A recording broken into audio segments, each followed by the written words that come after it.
on all social media platforms. PSP Network, it's game day.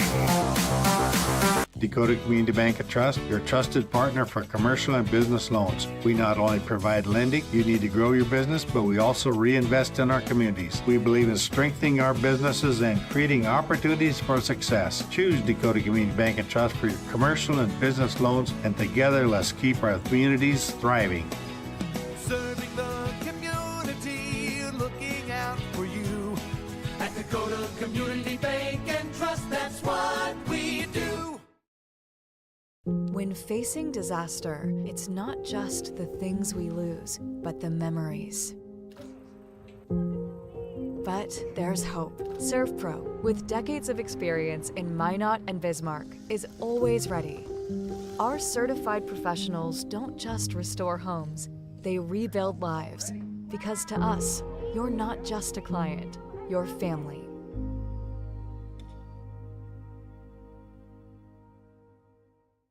Since 2003, the architects and engineers at Ackerman Esvold have been enhancing everyday life. From response times to commute times, we've helped create critical infrastructure, enhancing highway safety, flood protection, and public education. And we're no stranger to enhancing fun, family outings, and even game time. Ackerman Esvold, working to enhance your everyday life. Great news! If you're looking for a new vehicle, Ryan Family Dealerships has the best selection we've had in years. You'll find fantastic offers from Nissan, Honda, Chevrolet, Buick, GMC, Cadillac, Chrysler, Dodge, Jeep, and Ram. Hold on! Ryan sells Chrysler, Dodge, Jeep, and Ram? Yes, we do, and we'd love to sell one to you. Visit one of our 5 convenient locations in Minot and Williston. Get your next vehicle from a name you know and trust. Ryan Family Dealerships. That sinking feeling you get when this happens? That's oil change-anxiety. The anxiety of being without a car with a billion things to do. The fear of being overcharged. The stress of not knowing where to go or who to trust. But you never get those feelings at Valvoline Instant Oil Change, where you can watch us work right from your car, and we finish up in about 15 minutes. We changed your oil and did our 18-point safety check. Valvoline Instant Oil Change. Service you can see, experts you can trust.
Region 4 has been an absolute slugfest in single A football this year, and today's game presents challenges for both sides.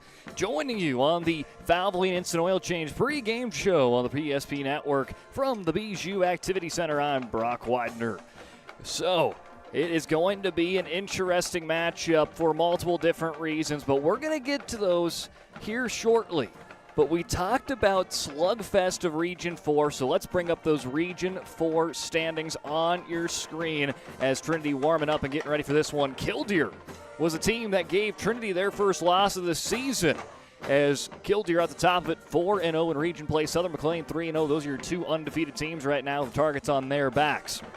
Dickinson, Trinity, Central McLean, both with just 1 loss in the regular season, as well as the region standings as well. Bowman County, we've seen them week 1 here in the Bijou Activity Center. That's a really good Bulldogs team. They're 1 spot out of the playoff spot again. Top 4 go. Beulah 1-2, as so is Shiloh Christian. Heart River and Hazen chasing their first wins on the 2025 campaign.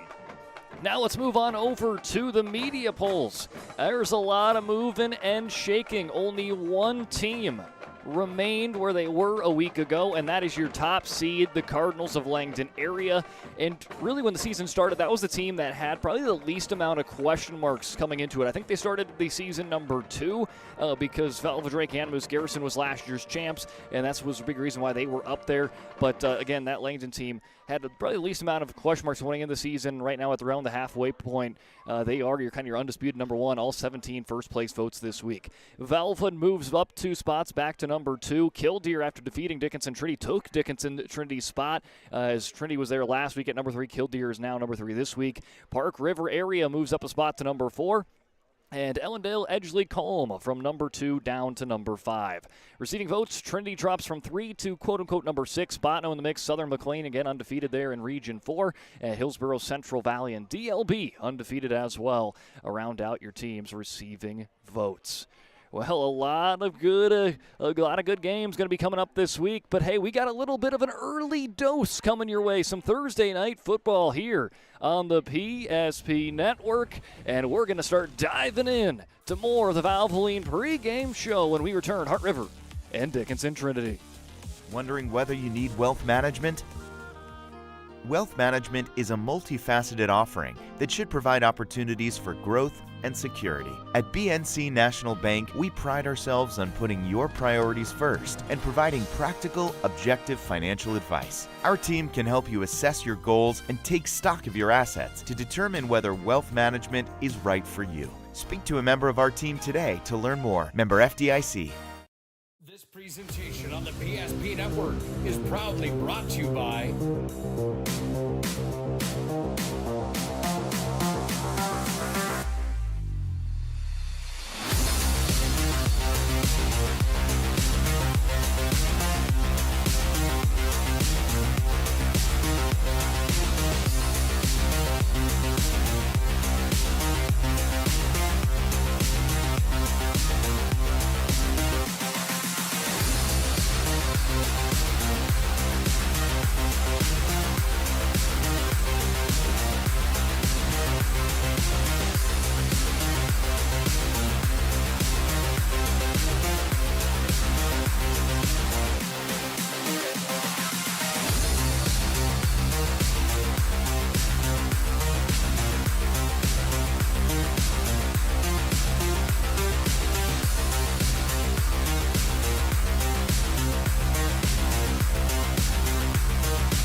social media platforms. PSP Network, it's game day. Being in business for over 25 years, we've learned a lot about why local matters. Unlike those guys, we take pride in our work and back our tires with our Plus Plan guarantee to get the most out of your tire's lifespan. Are the tires the same size on all the sides? We strive to provide great value to our guests and lowest prices guaranteed. That's not good. Stop at a trusted tire and auto and get a set of tires from people you know and trust, and will even match those guys.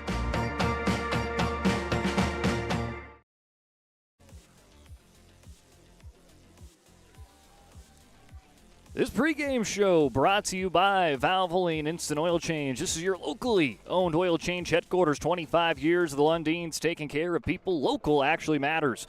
Not to mention, this oil change is a stay-in-your-car, drive-through oil change that's typically performed in 15 minutes or less.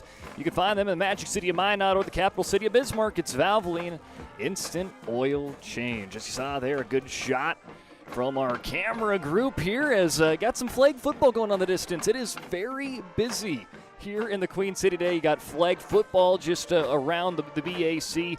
From our vantage point, you can catch that game. And then over just to the left of us, we got soccer. It's senior day going on for DHS soccer as they're taking on Jamestown. DHS's JV team picked up the win as now varsity already in full swing.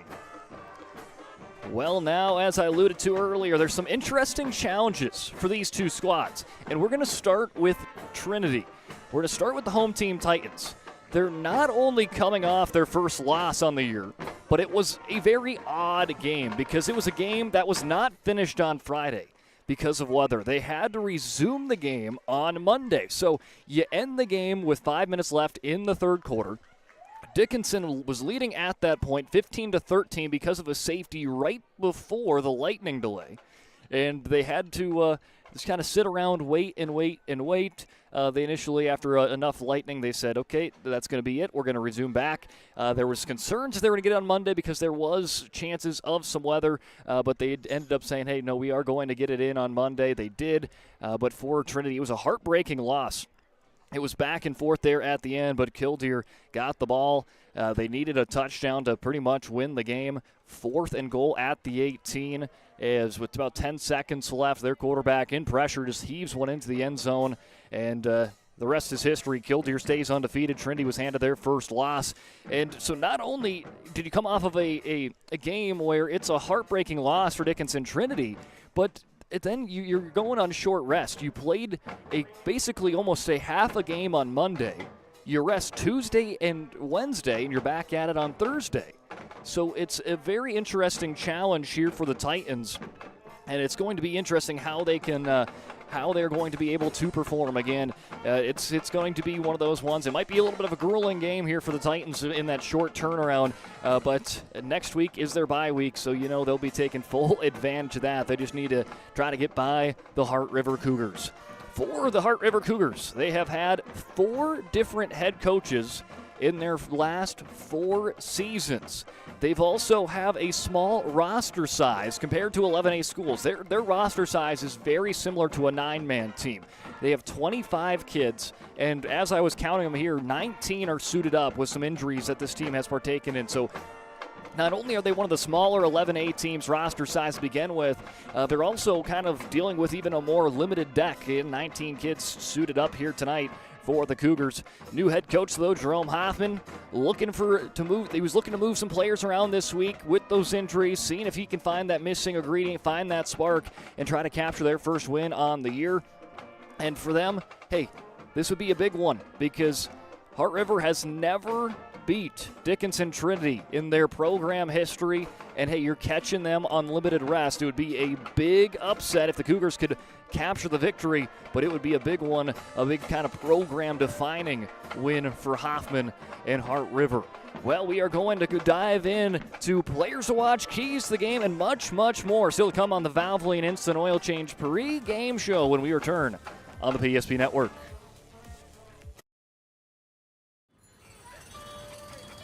That sinking feeling you get when this happens? That's oil change anxiety. The anxiety of being without a car with a billion things to do. The fear of being overcharged. The stress of not knowing where to go or who to trust. But you never get those feelings at Valvoline Instant Oil Change, where you can watch us work right from your car, and we finish up in about 15 minutes. We changed your oil and did our 18-point safety check. Valvoline Instant Oil Change. Service you can see, experts you can trust. At Badlands Pet Crematory, we understand that pets are family. Unlike other crematories in the area, we are the only dedicated pet crematory that offers private individual cremation. One pet at a time, 100% guaranteed. From start to finish, we personally handle your pet with the utmost care, ensuring that you receive only your pet in return. Choose Badlands Pet Crematory, because saying goodbye should come with certainty and trust. Rooted in the heart of our vibrant communities stands Brevera Bank, offering complete financial services for banking, wealth management, and insurance. From home loans and checking accounts, let me tell you about the cashback rewards with this account, to wealth management, we'll help you forge your path ahead. Let's create a plan to reach your financial goals. Sounds great. With specialty insurance coverage, our advisors ensure your operation can carry on. Looks like it's going to be a great harvest.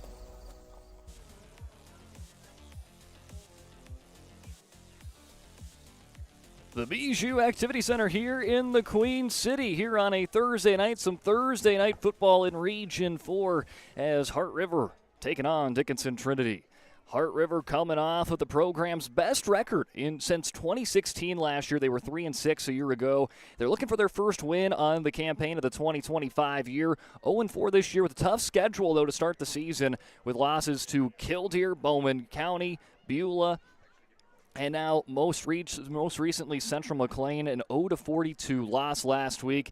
And this program for Heart River, they're 56-99 since South Hart and Belfield joined forces in 2007 as that co-op. And they saw a lot of success when they made that jump from 9-man to 11A in 2009. They went on 5 straight winning streaks, 5 straight playoff trips. The Cougars are looking to try to replicate that success. They're trying to get that ship turned back in the right direction. Their last winning record came in 2014. Last playoff trip was in 2016. And again, they've got a lot of players out. They have a small roster size, 19 players available today.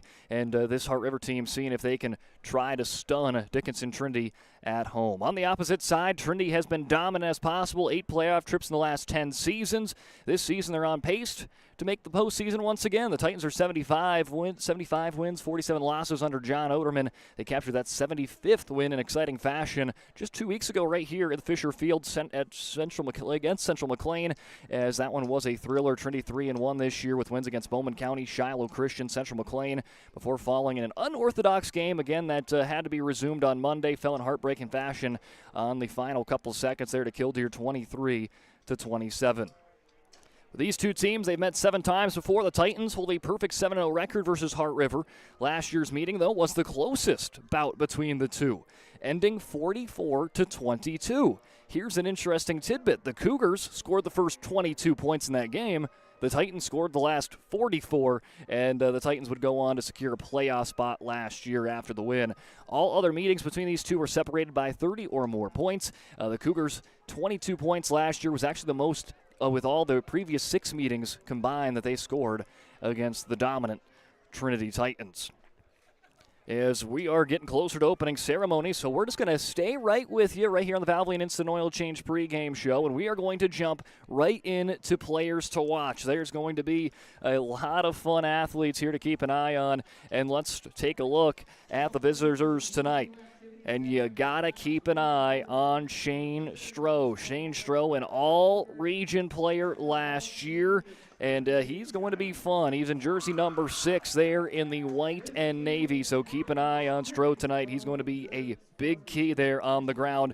And paving the way for him, another all-region player, lineman Connor Haugen. Those two have been kind of those vocal points and key players returning from Heart River a season ago. They do got a new quarterback, as Connor Honeyman going to make the start at quarterback. He filled in at quarterback in the second half last week against Central McLean. He's going to get the nod here this week, so keep an eye on Connor Honeyman and see how much comfortability he's going to feel right away. You know, Dickinson Trinity has a really good pass rush, so we'll see when Honeyman feels comfortable and settles in and how he progresses in his first start under center. And lastly, Shaden Moe, he's a big threat in the size of, he could be mismatch opportunities. He's 6'5", he's a tight end, and could be one of Honeyman's go-to targets here today, so keep an eye on number 85 in white. Taking a look, though, at that starting lineup as they are coming out. We'll talk about those starters on offense as Daniel Obergatewich, the senior tackle. Other tackle will be a sophomore, and Eli Bach. The guards, Cash Cook, as well as Brody Messer. And in the center, the all-region player a year ago, Connor Haugen. Tight end, the 6'5" tight end, Shaden Moe. Running backs, Logan Kukowski, and our all-region player returner in Shane Stroh. The wide receivers, a pair of sophomores, Will Zarek and Peyton Buckman. And the quarterback, as we mentioned, will be Connor Honeyman. Well, now let's set our attention on over to the Dickinson Trinity Titans. As Dickinson Trinity, this is a team that, again, 3-1. They've got a lot of big names and had a lot of players return last year, a very young Trinity Titan squad, and that has allowed them to have a lot of big names return. Brody Kuntz, he'll be the one under center, a junior, and he's a player that, again, had all of the sophomore season, was a starter this year, trying to get that ship right in the right direction, and he's been be able to get this offense going well. This is an offense that has averaged 29 points per game for the Titans. Couple of his favorite receivers this year, Emerson Simiano, who had a 2-touchdown game a couple weeks ago against Shiloh Christian. Brady Holman, also one of his top targets. But this is a team that's like to be built on the ground. Hugh Meyer, over 800 rushing yards. Yeah, over 800 rushing yards. And as you see on your screen, Trinity's only played 4 games. He's averaging over 200 yards on the ground per game, 6.6 yards per carry. And he had 3 touchdowns versus Killdeer just a couple days ago. So there you go. And a big shout out to his offensive line, because they have been a good job of paving the way. Ingris Niambona, he's going to be one to watch tonight, because at home he really gets this home crowd involved. So number 56, look for him to get the energy popping here in the Bijou Activity Center. But then you got to look at some other players here. And Jace Peters, a 2-year starter on the O-line, and he's just a sophomore. Parker Roars is making a start on both the offense and defensive line. That's the only change in the starting lineup. His Roars now playing both sides as a starter. He had a pretty solid game against Killdeer on Monday. And then the left guard, TJ Meyer, he's going to be playing more defense today. He's had a pass rush sack late against Killdeer in that contest, forced Killdeer to be 4th and goal at the 18, but Killdeer was able to find a way. That defense, we'll take a look at the starting lineup. Jace Peters, Ingris Niambona, Hugh Meyer, and Parker Roars all on the defensive line. Linebackers Brady Holman, Jordan Ham, TJ Meyer. Quarterbacks of Alonzo Kuderna and Emerson Simiano, a pair of juniors. Then a pair of seniors as the safeties, Jake Glaser and Elijah Jillick. Again, coaches tonight for Dickinson Trinity, John Oderman, and for Heart River, it is Jerome Hoffman in his first year. They're going to have a pregame prayer, and then we'll send you right on over to tonight's national anthem on the PSP Network.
A great rendition of tonight's national anthem by the Dickinson Trinity Band, and now it is about time for Thursday Night Football here from the Bijou Activity Center. Heart River, Dickinson Trinity on our way when we return on the PSP Network. Planning for the future is difficult, but pre-planning your funeral is a thoughtful way to ease the burden on your loved ones. At Stevenson Funeral Home, our compassionate team will help you create a personalized plan that reflects your values. We'll make sure that your wishes are honored and that your family will have peace of mind in a challenging time. Call us today to start your pre-planning journey. You can count on us to be with you every step of the way. Stevenson Funeral Home.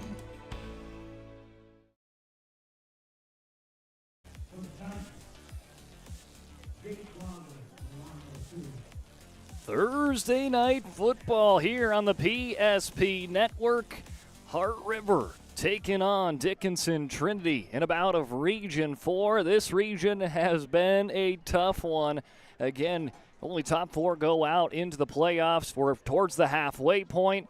And, hey, everyone trying to get there. Right now, Trinity would be in the top 4. Heart River would be outside of it. And, hey, it's almost reached that halfway point. Trajectories could change, and both these two teams seeing if they can get into that playoff picture at the end of the regular season. Well, Shane Stroh, he's going to give the thumbs up. He's going to boot it across as it's going to be a slow little roller, and it's going to be picked up by Hugh Meyer. Meyer going to race out to the left side. He'll be brought down around the 44 as Hugh Meyer gets it started on the kick return for the Trinity Titans. Let's meet the starting offensive group for Trinity. At the quarterback spot, it's the junior Brody Kuntz. The running back of Hugh Meyer, averaging over 200 yards per game. The fullback, Jordan Ham. Wide receivers, Alonzo Kuderna, Brady Holman, Emerson Simiano. And those offensive line, they've been key to the season's success. Jace Peters, Parker Orrs, Sam Dobitz, Brian Kern, and Ingris Niambona. High formation for the Titans. Kuntz does hand it off to Meyer. He bounces off a blocker. Now he gets it going as he goes to the outside and will pick up a first down and then some. It initially looked like, because he kind of hit a wall initially, that maybe Kuntz kept the ball. But no, he just was held up for a second, hit the Jets as he bounced to the outside and picks up a nice gain to get to the Titans moving the chains early in this ball game. Kuntz back under center. Receiver out to opposite sides. Kuntz going to hand it off to Jordan Ham as he pinballs his way past a couple defenders, and that's going to move the chains back-to-back 10-plus yard runs. As let's take a look at that at the Ryan Family Dealership. Instant replay. Give it to the fullback. See what happens. He'll just continue to pinball off a couple white jerseys and reach the first down markers once again. Jordan Ham was our player of the game when the Trinity played a last home game against Central McLean for his efforts both offensively and defensively. They fake it to Meyer. Kuntz keeps it himself and maybe picks up a couple of yards. They'll give him a gain of 2 on the play for the junior quarterback. Again, apologize.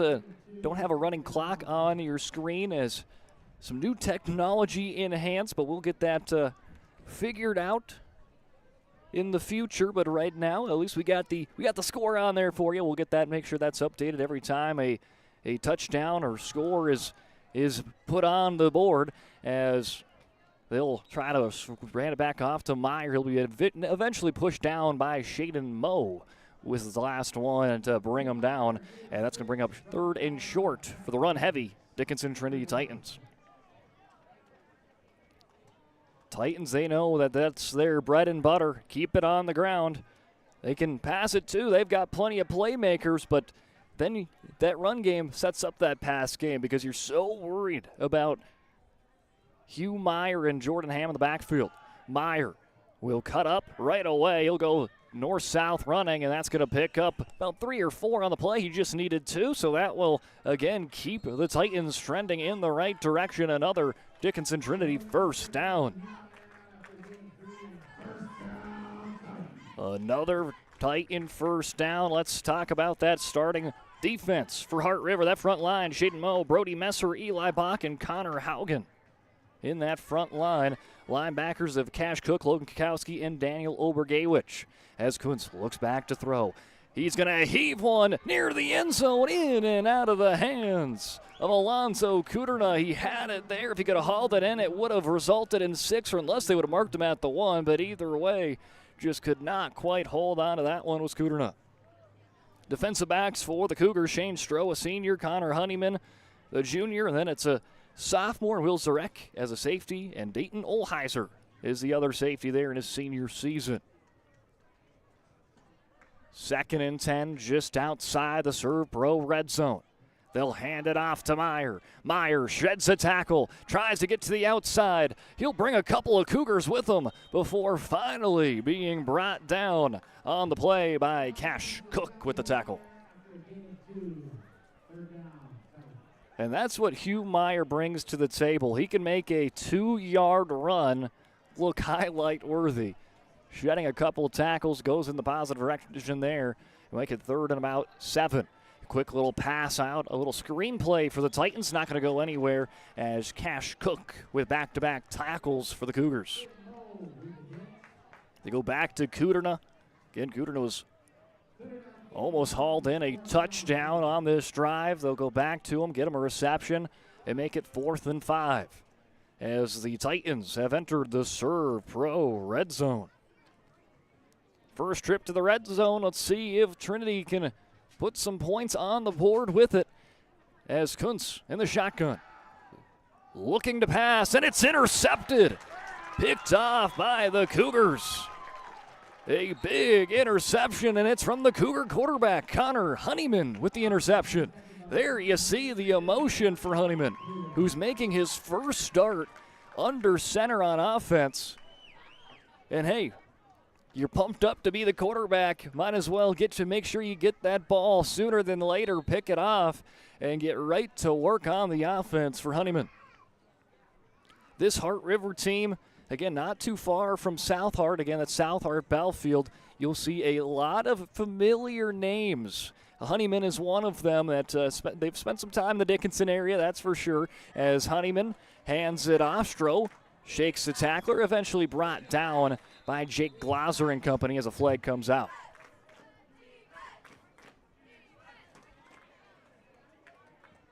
So flag on the play. We'll wait and see who it's on.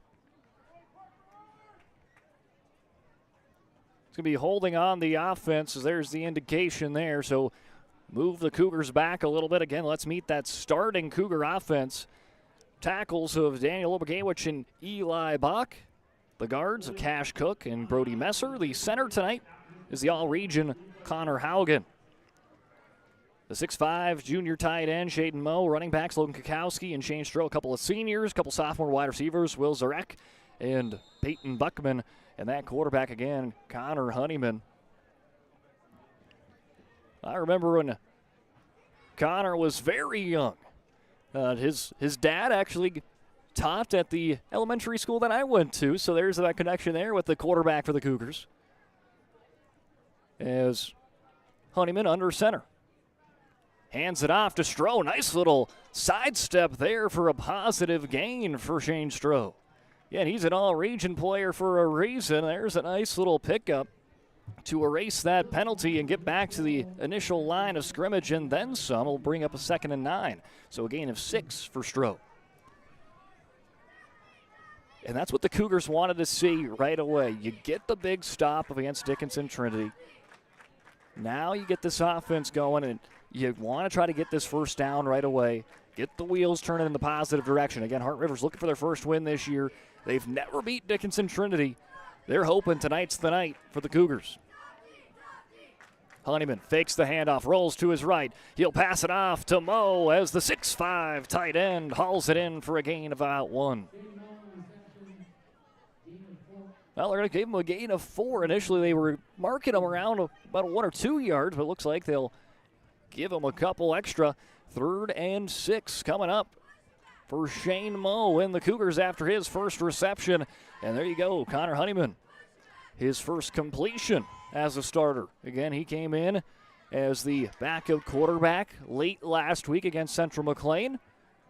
Now in the starting duties against receiving votes, Dickinson Trinity. Some early movement? No, it's going to be a timeout. Jerome Hoffman, head coach of Hart River, he's going to want to talk things over as Hart River faced with their first 3rd down of the ball game when we return with here on the PSP Network. Great news! If you're looking for a new vehicle, Ryan Family Dealerships has the best selection we've had in years. You'll find fantastic offers from Nissan, Honda, Chevrolet, Buick, GMC, Cadillac, Chrysler, Dodge, Jeep, and Ram. Hold on. Ryan sells Chrysler, Dodge, Jeep, and Ram? Yes, we do, and we'd love to sell one to you. Visit one of our 5 convenient locations in Minot and Williston. Get your next vehicle from a name you know and trust. Ryan Family Dealership. Hart River faced with 3rd and 6.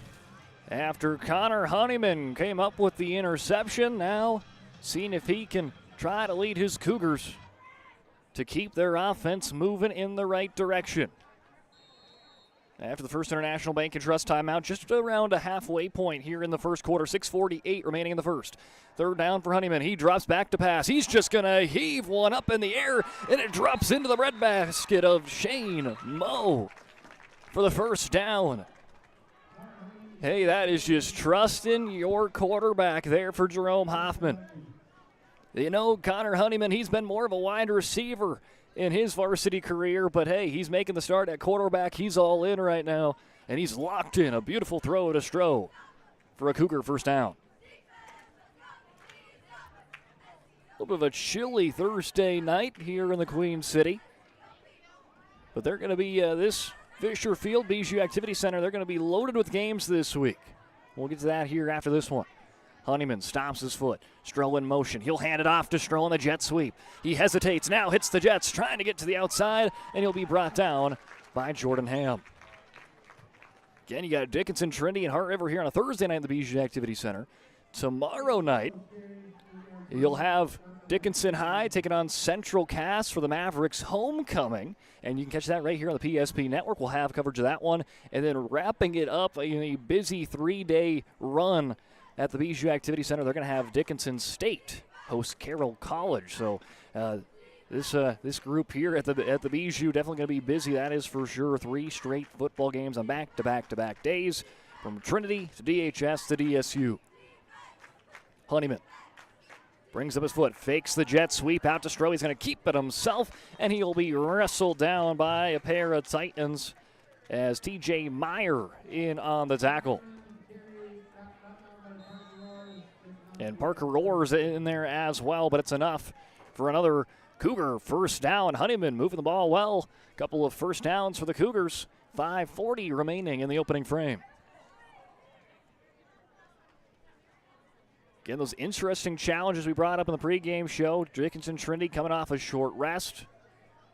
Had to play a half of football on Monday, and then you got Tuesday and Wednesday to rest, but then set your attention back to Heart River, who you got on Thursday. As they'll hand it off to Logan Kukowski. He's going to spin around. He runs right into Glauser, and he'll finally be wrestled down by Jordan Ham. But a big run for Kukowski. It's a gain of 8.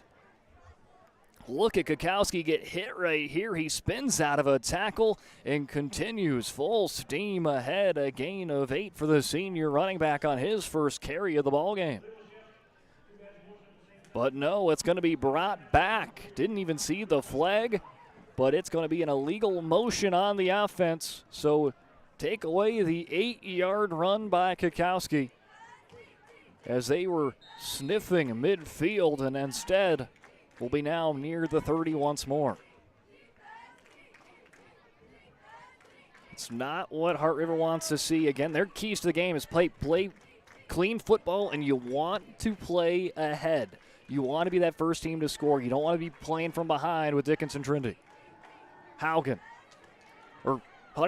fakes to the left, then goes to right. He's just going to throw one out of bounds. The only player there was TJ Meyer in the opposite colored jersey. Honeyman doing a good job, though, evading the pressure. We know how aggressive this defensive front has been for Dickinson Trinity all year long. Scoring defense is 5th in the region for Dickinson Trinity, but they are able to get a lot of pass rush. It's a team where you look at that statistic, and they're letting their opponent score 22 points, but you also have to remember they played arguably the top teams in the region already to Dickinson Trinity. Other than Central McLean would be the other one top of the standings right now that they haven't played.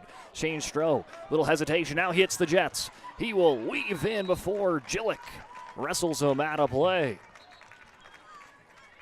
And that's after a penalty flag that set the Cougars back. They get right back to where they initially were and then across the first down marker.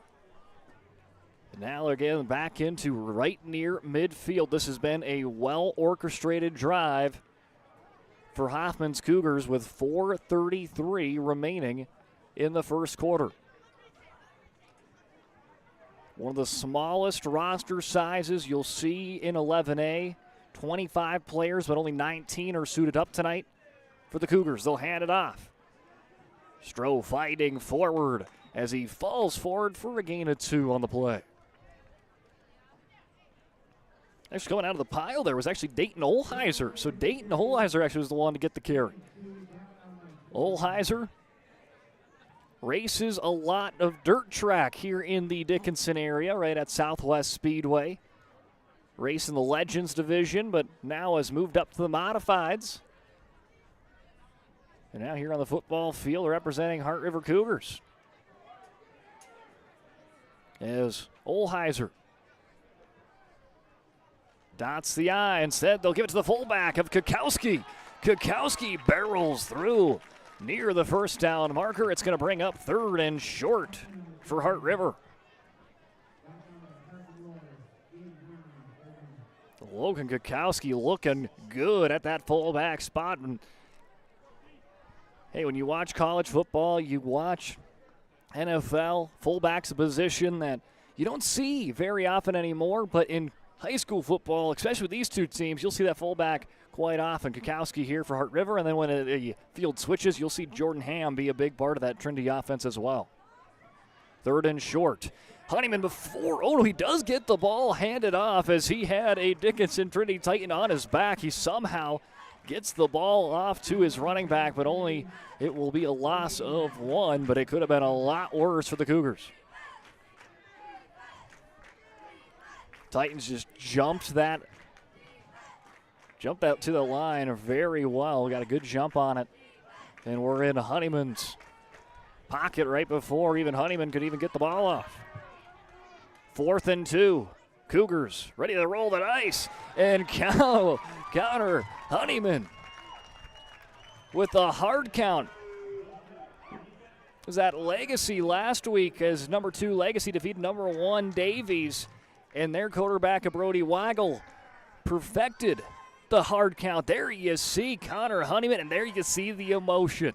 He is pumped up because he knows he just gave his team a free first down, getting the Titans to jump. And the hard count is just something that it can just be a positive if you can perfect it. And right there, Honeyman gets a good call to go his way.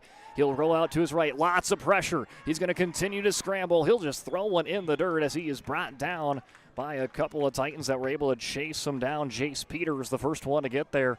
Also hot on his trail was Brady Holman.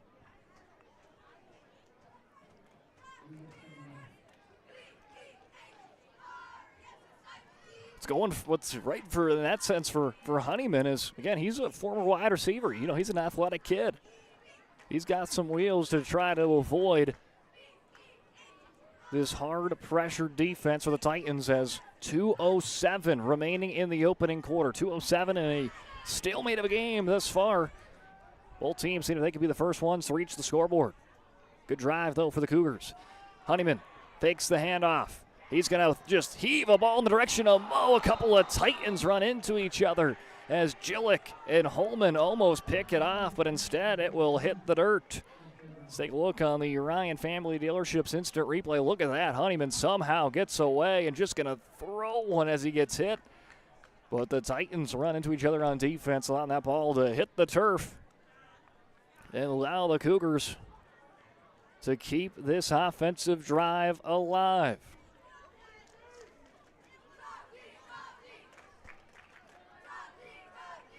Good student action here on a Thursday night for Dickinson Trinity.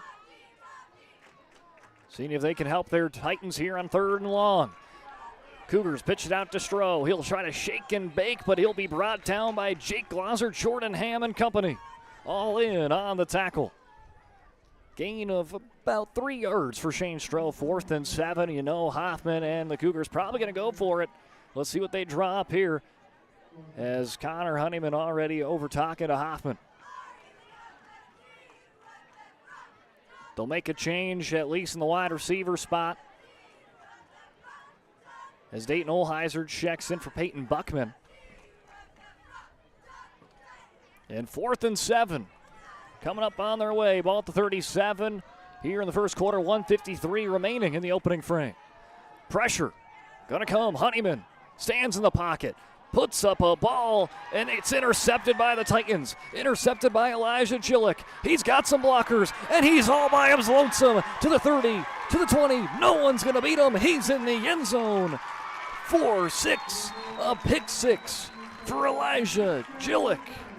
And the Dickinson Trinity Titans, their defense kept on providing pressure after pressure on Connor Honeyman, and they pick him off. Let's take a look at that pick six for Gillick. There you see on the back end, you see Jake Glauser running by his side as the celebration, they know it, they are on the board first.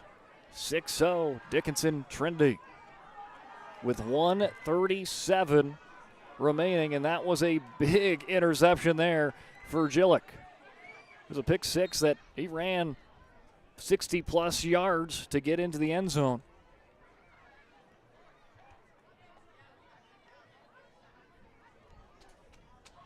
Flag on the play.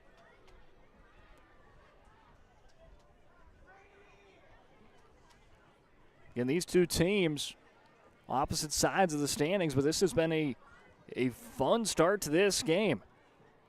Both teams have come away with an interception, but for Trinity, theirs puts points on the board to pick six for Elijah Gillick. 60-plus yard pick six. Now they'll go for the extra point, and booting it up and in for the Titans is Devin Hilton, making it 7-0. Dickinson Trinity there on the board first, 1:37 left to go in quarter number one when we return on the PSP Network.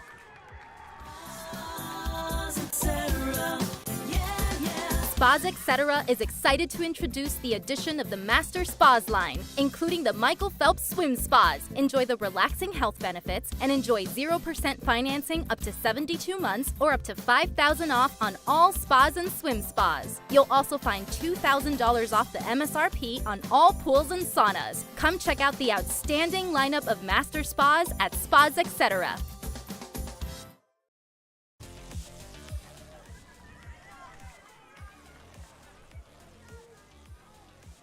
A 60-yard pick six for Elijah Gillick and the Dickinson Trinity Titans. Here you'll see the back end of that pick six. Gillick all by his lonesome, putting the Titans on the board first. 7-0 Dickinson Trinity. Seeing if they can remain perfect against Hart River. 7-0 in the previous 7 meetings. Hart River, though, was the closest to defeating the Titans as they've ever been last year, when Hart River scored 22 points to get the game going, 22-0 last year, but Dickinson Trinity would roll the last 44 points on the board to win it 44-22. Here, though, the Titans are the first ones to strike after both defenses come away with an early interception, but the Titans' interception ends in 6 from Elijah Gillick. They'll boot it off to Shane Stroh with 1:36 on the board here in the opening quarter, as he will be stopped at the 25 and be pushed down right at that mark.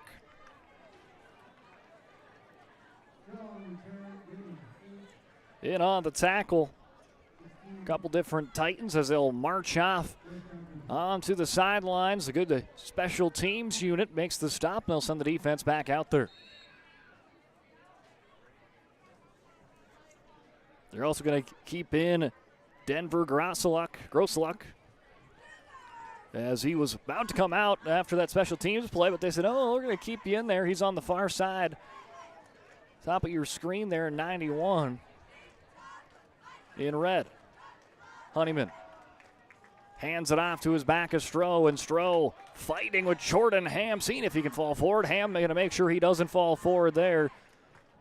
But Stroh has been able to pick up some tough yards, and this running game has been going pretty well for Hart River. Shane Stroh, Logan Kukowski, Dayton Olheiser, they've had some good plays here, and you saw on that last drive, they started it inside their own 20 and was able to get to Dickinson Trinity's inside their 40, so able to kind of turn the field before that interception that resulted in points for the home team. Honeyman back under center. Hands it off to Stroh. Works to his left. Trying to shake around a defender, but it's Gillick that wraps him up after a first down on the play. A first down for Stroh and the Cougars. What a strong start to the game for Gillick, though. An interception, a pick six at that. A nice tackle there for Gillick. If Stroh was able to get around number 2 in red, it would have been a big-time gain. It would have been way more than a first down for the Cougar running back. 20 seconds left to go here in quarter number 1. They're forced to play at least one more play. So this is probably the final play of the opening quarter. Honeyman hands it off to the all-region running back Stroh. He is caught by Hugh Meyer. And that will close out quarter number 1. Dickinson Trinity 7, Heart River 0, as we will end you off on the Ryan Family Dealership. Instant replay there of Hugh Meyer's defense with the tackle for loss. Quarter number 2 coming your way when we return on the PSP Network. If you're looking for a new vehicle, Ryan Family Dealerships has the best selection we've had in years. You'll find fantastic offers from Nissan, Honda, Chevrolet, Buick, GMC, Cadillac, Chrysler, Dodge, Jeep, and Ram. Hold on. Ryan sells Chrysler, Dodge, Jeep, and Ram? Yes, we do, and we'd love to sell one to you. Visit one of our 5 convenient locations in Minot and Williston. Get your next vehicle from a name you know and trust. Ryan Family Dealerships.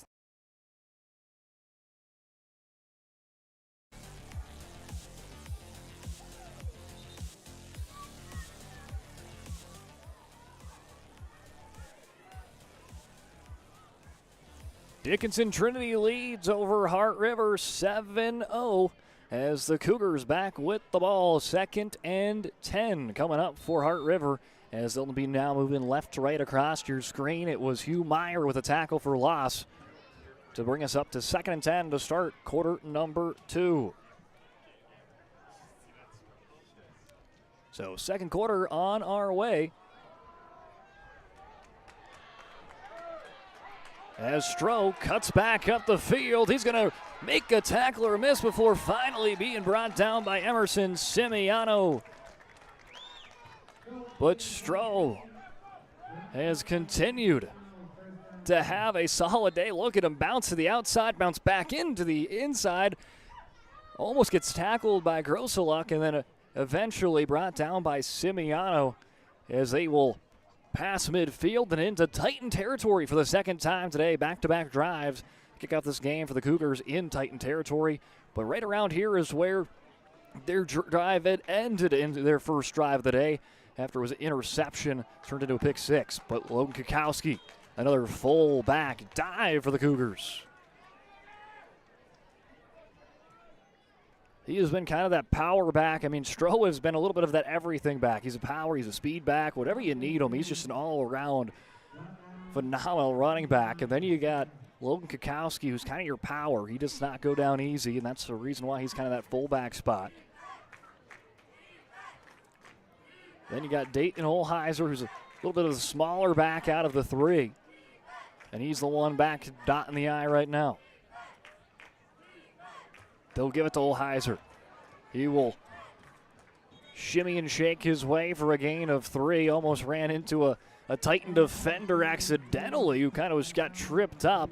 Able to bounce, though, around him and pick up a couple on the play, bringing up 3rd and short for Heart River with 10:29 before the half. Been finding some success here on the ground. Do they keep with it? That's going to be the question at hand. As Will Zarek comes in to be the relayer, relays the message. Holheiser remains the running back. Kukowski the fullback.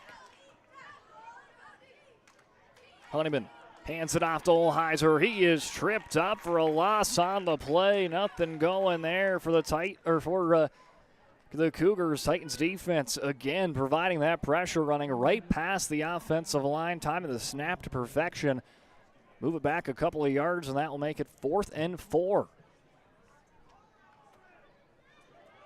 4th and 4 for Heart River. Do they go back to the run? Do they go to the pass? We'll see what they've drawn up here for Coach Hoffman. They tried the hard count again with Honeyman. Tried the hard count again, almost get the Titans to jump.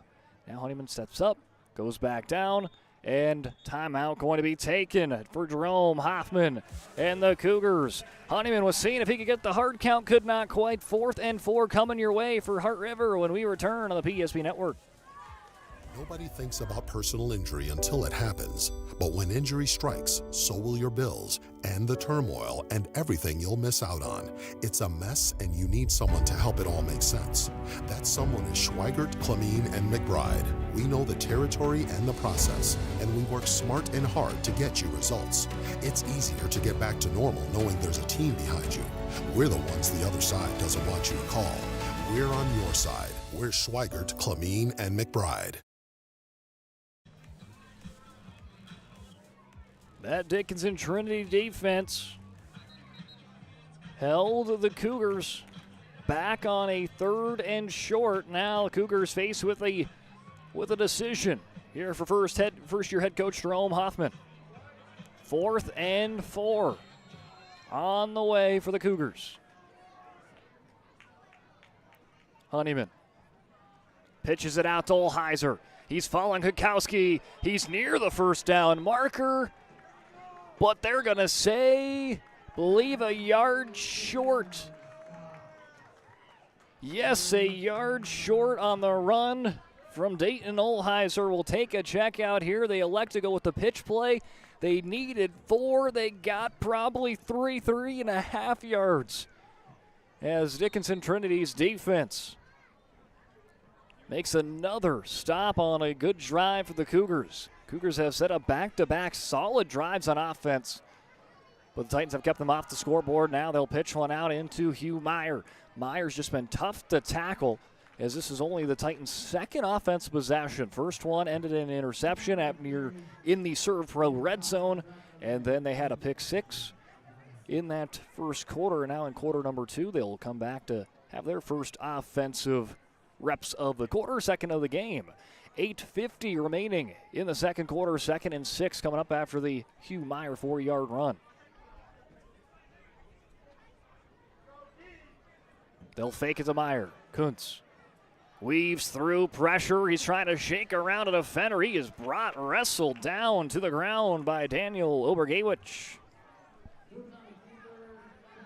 There's the quarterback keeper. Look at Kuntz trying to evade Obergewich there, but he gets slammed down WWE style there, wrestled down to the ground with 8:15 remaining here in the second quarter. First down marker slashed in half, 3rd and 5. Kuntz hands it off to Meyer. Meyer picks up a first down. He'll be brought down by Shaden Moe after he crosses the first down marker. Give Titans a first down and move the chains as they're starting to make their way near midfield. Ball at the 42.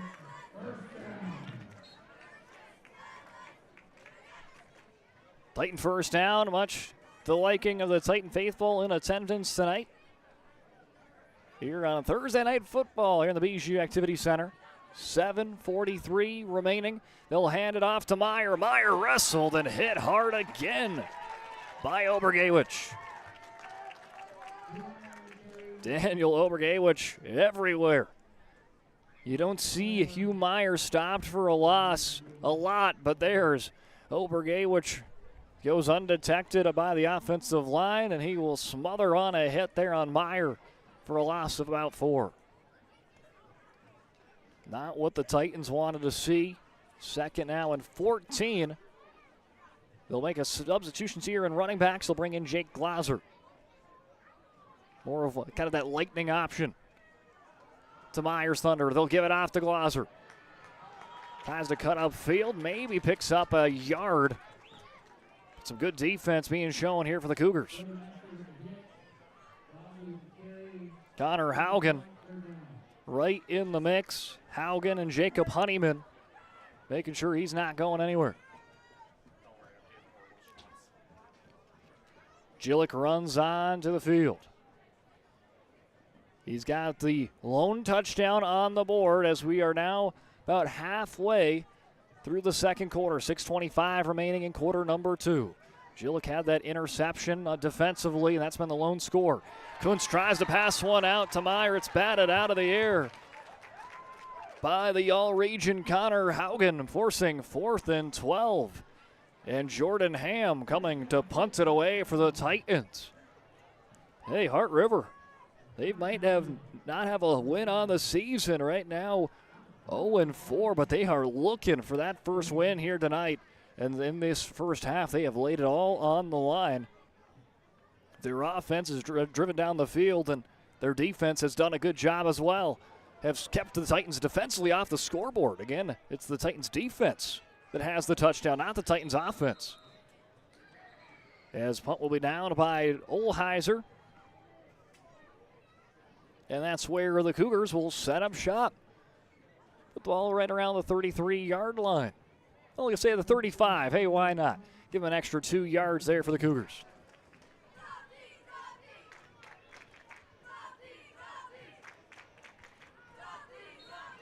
Last drive, they kept it more on the ground. We'll see if that continues to be the case with the bounty of different options they can use back there. Kukowski, the fullback, they have Shane Stroh dotting the I. Stroh bounces to the outside, cuts back in. He's going to be wrestled to the ground. A gain of a couple after being brought down by Parker Ors. And that's what we've seen with the Cougars on offense. They've started with Shane Stroh back there. And then kind of halfway through, then they kind of switched. They've been switching out to Dayton Olheiser as those 2 running backs. See if that continues to kind of be the way of them playing back and forth, and Kukowski's getting kind of the main feature as the fullback. They'll pitch it now to the right. Stroh cuts upfield. He's hit by Jake Glazer as he rolls. About 2 yards short of the first down. 3rd and 8 coming the way of the Cougars. There's the right pitch to the right. Sees the gap open up and puts his offense in good position here on a 3rd and short.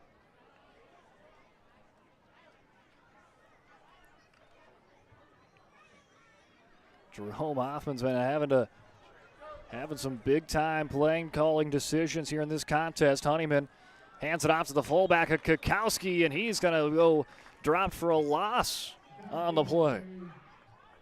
Yeah, these Titans have just been able to jump the line well on those snap count. You see Honeyman with the hard count earlier in this game that helped out, and I would not be surprised if they line up to try to get the Titans to jump off sides again, but I don't know if I think Trinity might be, you fooled me once, good on you. I don't know if you're fooling them twice. I formation. 4th and 3. They pitch it out to Stroh. Nothing going. Stroh, though, fighting to try to stay alive, but no, it's going to be a turnover on downs. Titans in every which direction of the all-region running back. And there's a big stop in this contest for Dickinson Trinity. They pitch it out to the left this time, and as you see there, the doors slammed right away. You had Ham, you had Glazer, you almost had every guy in a red jersey all around Stroh. And that will have the turnover downs on 4th down. Give it back to the Titan offense. That's looking to try to add to their lead. 4:14 before the half. In a 7-0 football game, Kuntz plays out a quick pass out to Ham, who gets tripped up, almost was able to cut loose, but he was tripped up on a shoelace tackle by Dayton Olheiser. Here you see it there, just a quick little pass. Olheiser just trips him up, slows him down as he goes tumbling to the ground. Picks up 4, though, on the quick pass play from Kuntz to Ham. 2 receivers to the right, 2 to the left. They'll go to the right. Another quick play, a pass play, and it's batted out of the air by Peyton Buckman. The secondary for Hart River making some plays. Titans trying to get this pass game going, and look at Buckman. Makes a ton of ground up, bats that ball out of the air. He went with that one-hand slash. If he goes for 2 hands and maybe comes away with an interception, Buckman might be gone. And we could have been at a very well situation where both points on the board would have been from pick sixes. 3rd and 6. Kuntz, quick pass to Simiano for a first down. He breaks the tackle from Cook. Kukowski trying to body slam him and finally does. Emerson Simiano with a first down reception for the Titans. Look at there, Cook draped on him. Simiano breaks that one, but he's not going to get by Kukowski. He wrestles him down to the ground.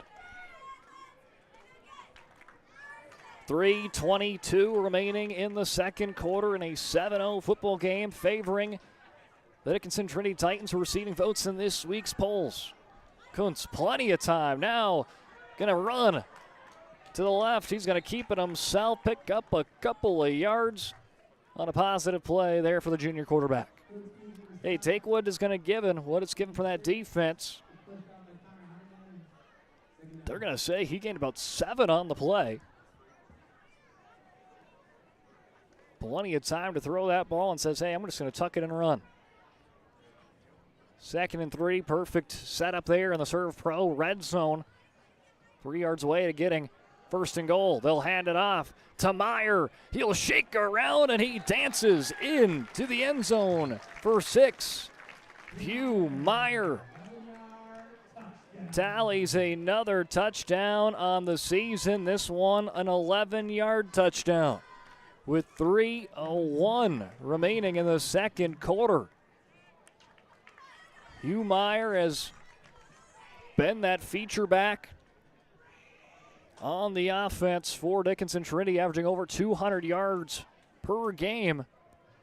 They'll pick up 11 in today's contest as booting it not quite through the uprights. They're going to say that one not quite through for Hilton.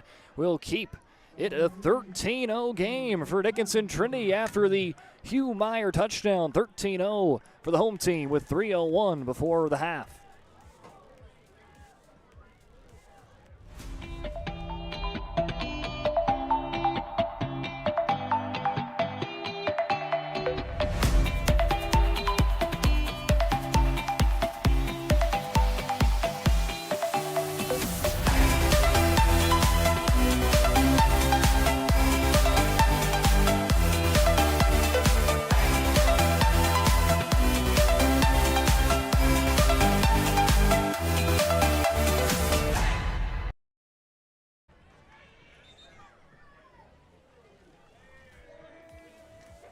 Dickinson Trinity picks up a touchdown on the board as the Titans now lead 13-0 over Heart River here in Region 4 bout on Thursday Night Football here in the Bijou Activity Center in the Queen City of Dickinson. So the Titans, again, they are battling on short rest. Played on Friday, but against Killdeer. In a battle of the undefeateds at the time. Weather was not cooperative. They were not able to get the game done. Got halfway through the third quarter. Too much lightning. They called it, and they had to resume back on Monday. Trinity would end up falling in heartbreaking fashion at almost the last play of that ball game. And Tuesday you rest. Wednesday you turn your focus towards the Cougars as Honeyman hits the Jets, and a big return for Connor Honeyman. As the Cougar quarterback says, let me take this one. Look at that, the doors close, but somehow just enough of them cracked open for Honeyman to sneak his way in for a big kick return. As a saying, though, for the Titans, you got to finish up a game on Monday, then you got kind of your rest, but also kind of practice day still on Tuesday. And Wednesday, then you put all your focus on the Cougars, and then you play them on Thursday. Not ideal, but at least for the Titans, they can look forward to a bye week next week. Honeyman hands it off to Stroh. He'll be eventually brought down to the ground by Neam Bona and company.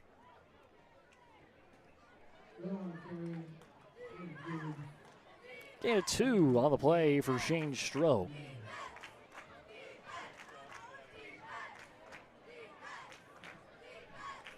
A Cougar team that's done a really good job of moving this ball down the field, but they're still trying to look for their first touchdown on the contest. It's been a strong start, though, for these Cougars. Again, trying to find their first win on the season. They'll put up a pass to Mo. Mo's just going to try to run through a defender, but Simiano braces for impact and will bring down the 6'5" tight end. Here you see there the rollout for Honeyman. Stroh hauls it in, and he'll be brought down at the 35. 2 minutes before halftime. 2-minute warning here. As clock again, not like the NFL where it just stops. Still keep on going here, but 2 minutes left before halftime. Cougars seeing if they can go in 2-minute drill to get on the scoreboard. Honeyman slings one in and out of the hands of Mo. Again, BNC scoreboard 13-0. BNC National Bank, locations throughout North Dakota, Minnesota, and Arizona. BNC National Bank provides you with banking and wealth management services for your business and family. Visit BNC Bank online today at bnc.bank. Big thanks out to this game brought to you in part by Minot State, Northern Plains Heating and Air, BSN, Farstead Oil, and the Aggie Foundation. 2nd and 10, Honeyman rolls back to pass, and he will find Shane Stroh, who hits the back pedals. He hits the brakes now, hits the gas pedal. At the 5, he's finally stopped down, and Honeyman to Stroh with a big connection to get the Cougars into the serve row. Red Zone, watch this. At the 15, hits the brakes, and then just a little razzle-dazzle. Just juke move, and end up around the 6-yard line. There you go. Again, Connor Honeyman making his first start at the quarterback position. There's his first big throw on the contest, and it's a big completion to bring them in at 1st and goal. Inside the Serve Pro red zone. Kukowski the lone back. They'll bring in Stroh in motion. Jet sweep to Stroh. There is a flag on the play with 1:07 remaining in the second quarter. Looks like it's going to be called on the Cougars. Serve Pro Red Zone, 24/7 emergency service, trained technicians, advanced technology, fire and water cleanup and restoration. It's Serve Pro. Again, this game brought to you in part by Minot State. The best way to predict your future is to create it with over 100 areas to study at Minot State. You'll earn the degree for your career of your desire with more than 96% of recent Minot State grads employed or continuing their education. MSU grads get jobs, period. Honeyman, 1st and goal, slings in a pass, and they will say it is hauled in around the 10-yard line. So maybe gets an extra yard or so there. Mark it there at the 9. Again, that penalty was half the distance. We're brought him back 5. So again, from the 5-yard line to about the 10. Not what the Cougars wanted to see as they're trying to sniff for their first touchdown. Trying to cut this lead in half before they hit the locker rooms. Honeyman rolls to his left. Now starts rolling to his right, and he is dropped. A big-time sack and a late flag on the play.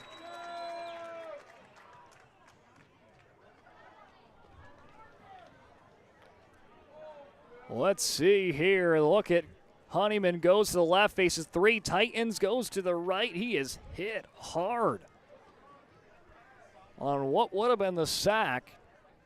But as you see on your screen there, John Oderman, and as you also see some dirty laundry right in front of him. As officiating crew talking with each other.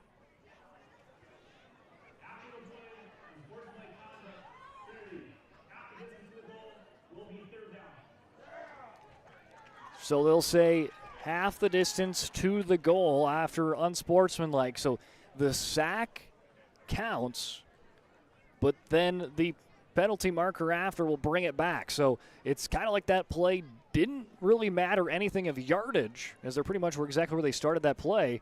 But it does lose it down for the Cougars. But for them, I think they would rather have 3rd and goal at the 10 than 3rd and goal around the 20. Any day of the week. 43 seconds remaining here in the first half of this ball game. Hart River trying to find the scoreboard. Honeyman tries to throw a pass, but it's batted down quickly by Brady Holman. This defense for the Titans, it's been, again, as much as it's been all year, kind of that bend but don't break defense. They provide a lot of pressure, and Honeyman not able to get a clean pass out to his receiver. Will the Titans do it again? Stop a Heart River team that has moved the ball really well in this game. They have been, every drive has been on ended in the Trinity side. Here they're seeing if they can slash this gap into half. Titans seeing if they can stay up by 2 possessions before halftime. 40 seconds remaining here in quarter number 2. A timeout going to be taken. We'll take one with them. But a big 4th down coming your way for Heart River when we return on the PSP Network. We want it all. We want our dog to fetch it. Drop it. And drop it. Clean it. We want to fix it ourselves. And actually fix it. We want to order the market price lobster. And know the market price of the lobster. How much is... Whatever the market says. Sadly, we can't have it all. Except at Sport Clips, where we check in with the pros in men's hair and totally check out with pure, uninterrupted relaxation. Sport Clips. It's a game changer. Well, that huddle right there, as you see on your screen, they're going to have a big play coming up their way. 4th and goal at the 10. Seeing if they can get a touchdown right before half to slash the gap in half. 40 seconds remaining in the second quarter. 4th and goal. Connor Honeyman in his first start. Seeing if he can get a big touchdown throw here. He heaves one on the far side of the end zone, and it is caught. A touchdown pass from Honeyman to Stroh. What a beautiful pass for Honeyman. And what a big play call for the Cougars. Rolling the dice. I mean, you have to at that point in 4th and 10. But a beautiful play call on the fade to the all-region running back. 13-6. Bring it within a possession before the halftime locker rooms. They head to the halftime locker rooms here. 34 seconds remaining here in quarter number 2. Now they're going to try to roll the dice. Honeyman puts his leg up. Stroh in motion. They'll fake it to Stroh. Honeyman bounces, tries to bounce to the outside. He is ran down by Yimbona in on the tackle for the loss. But Heart River on the board as they trail 6-13 before halftime. 34 seconds before we get ready for the Charbonneau Car Center halftime show. That's coming your way as Dickinson Trinity getting the ball when we return on the PSP Network. At Shots Crossroads, we make 8 gallons of homemade ranch dressing every day. So you can smother your dinner salad with it, dip those crispy golden French fries in it, and dunk your breaded chicken strips. You can even cover your... Wait, no. You can't put ranch on steak. Or can you? Shots Crossroads. Don't forget the ranch.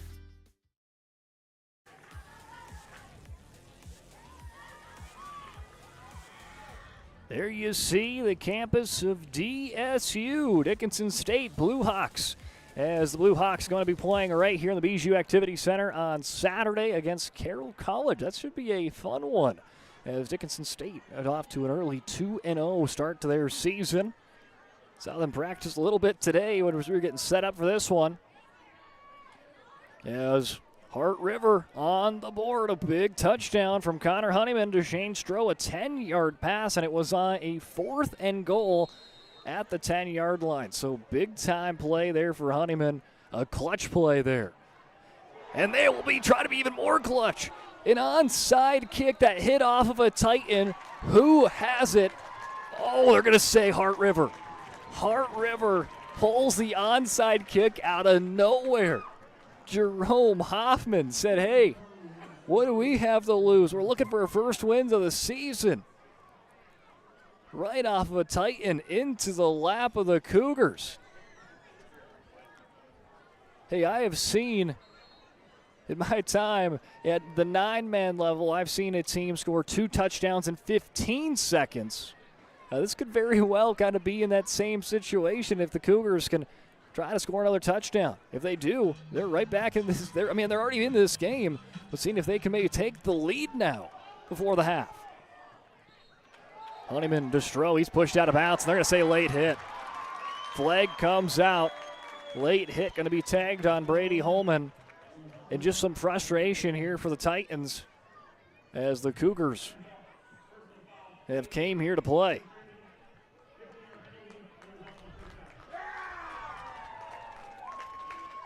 And it's just, again, a tough situation for the Titans. I mean, it's not ideal to be playing kind of 2 games in the same week, especially when you got games on Monday and Thursday. Half a game on Monday and then this game on Thursday, not ideal. But you just kind of sometimes got to play with the cards you're dealt, and they're trying to power through this one. And Heart River giving them all they can handle right now. Stroh following the leader. Kukowski with a big block. Stroh makes one man miss as Glaser wraps him out of bounds with 17 seconds remaining in the second quarter.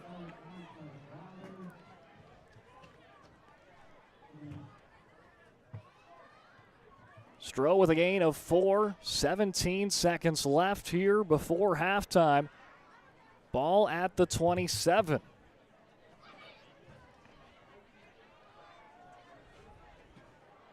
Kukowski to the left hip pocket. Now he'll actually take a few steps behind Honeyman. Lots of pressure coming on the way of the Titans. Honeyman's just got to throw one. Throw one out of bounds near the Titan bench. Nothing doing there for the Cougar quarterback. And that's what you get with these Titans. I mean, nothing's easy with that pass rush. It's a pass rush that is kind of coming at you every single play. You got to just stand in there and hope that you can deliver an accurate strike. Similar to what Kildeer's quarterback did on Monday and picking up a touchdown on the final, almost basically the final play of that ball game. 10 seconds left. Kukowski now flips to the right side. Honeyman has plenty of time to throw. He's going for the end zone. It's intercepted. Intercepted by Alonzo Kuderna. Kuderna with a return back to the 15. A flag comes out. Kuderna now sees plenty of turf. He's got just a couple of Cougars to beat as he's starting to run out of gas, but he'll cross midfield to the 40, the 30, the 20. The Cougars seeing if they can track him down as Honeyman, but Kuderna in the end zone for 6. The second pick 6 in the ballgame as the time expires. If he's in the end zone, that is. Did not see indication there of making sure that is a pick 6. Kuderna's slow to get up. Here it is. Here's the pick 6, the end of the pick 6 on your screen. Alonzo Kuderna, you see there Honeyman, the quarterback, trying to track him down as he hits him in the end zone. But Kuderna just hits that second level. And they're going to say a penalty on Heart River. And there it is. They said half the distance to the goal. That's where I was confused. But no, it is a touchdown for Alonzo Kuderna on a pick 6. That goes from pretty much the end zone to end zone. A big-time play for Kuderna. Helps keep the Cougars from tying that game on the final play of the first half and turns it in for 6 for the Titans. 2 pick 6s for Dickinson Trinity's defense.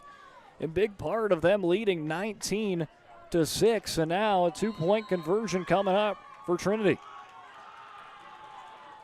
They'll hand it off to Meyer. He is in for 2.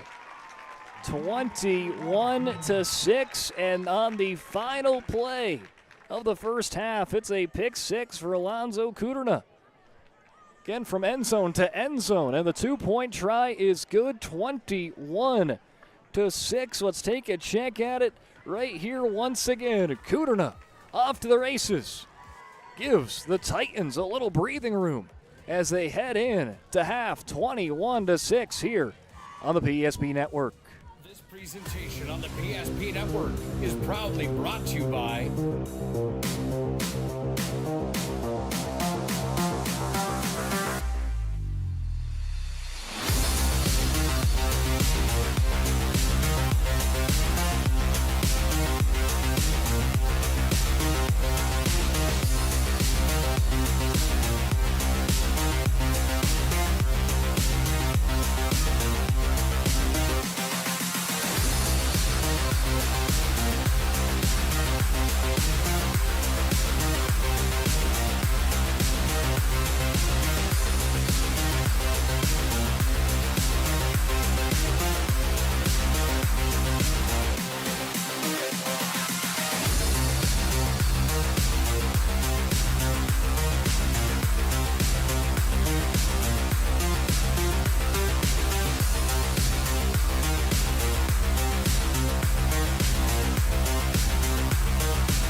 PSP Network on all social media platforms. PSP Network, it's game day.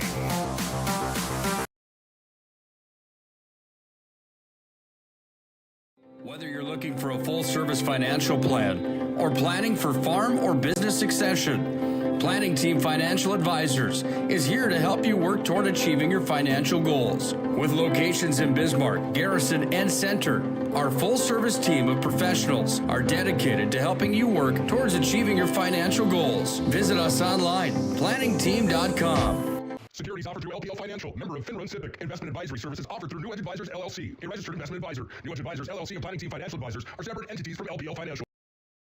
Since 2003, the architects and engineers at Ackerman Estvold have been enhancing everyday life.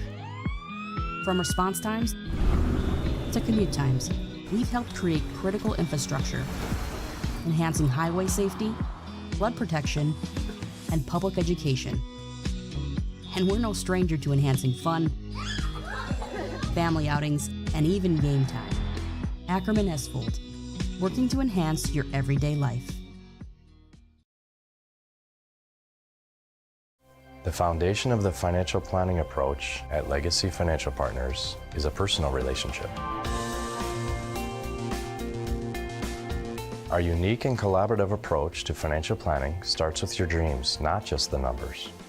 We will work with you regularly to take action to update your plan as your needs evolve, recommending products and services that are right for your situation.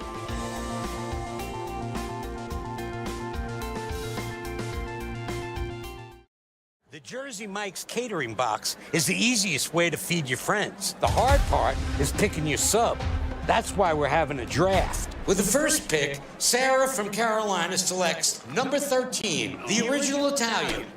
You know, I trusted my gut, and that's exactly where the sub's gonna go, so. Hold on, we've got a trade. Jake traded his second pick with me, because I'm starved. Freshly sliced subs to go, wherever you and your friends go. Jersey Mike's, a sub above.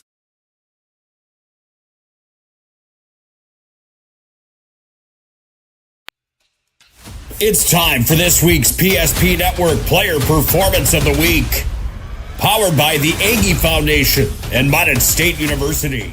Congratulations to this week's nominees on Big Time Games.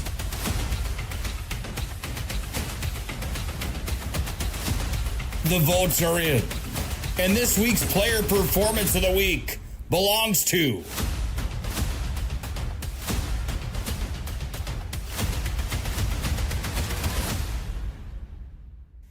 Make sure to like and follow the PSP Network on all social media platforms. And watch for next week's PSP Network Player Performance of the Week, powered by the Aggie Foundation and Mountain State University. PSP Network, it's game day. The Aggie Foundation is a 501c3. Our mission is to really help out the communities that allow us in for charitable gaming. We are so thankful for Aggie Foundation for giving us the $2,500. I can't thank the Aggie Foundation enough for what they've done. Aggie Foundation has been just a great partner for our community. Some of these programs wouldn't be able to continue on without funding from programs like this. We're always looking for new partners, new communities to be in. If we can make an impact in that community, we will. Dakota Community Bank and Trust, your trusted partner for commercial and business loans. We not only provide lending you need to grow your business, but we also reinvest in our communities. We believe in strengthening our businesses and creating opportunities for success. Choose Dakota Community Bank and Trust for your commercial and business loans, and together let's keep our communities thriving. Serving the community, looking out for you. At Dakota Community Bank and Trust, that's what we do.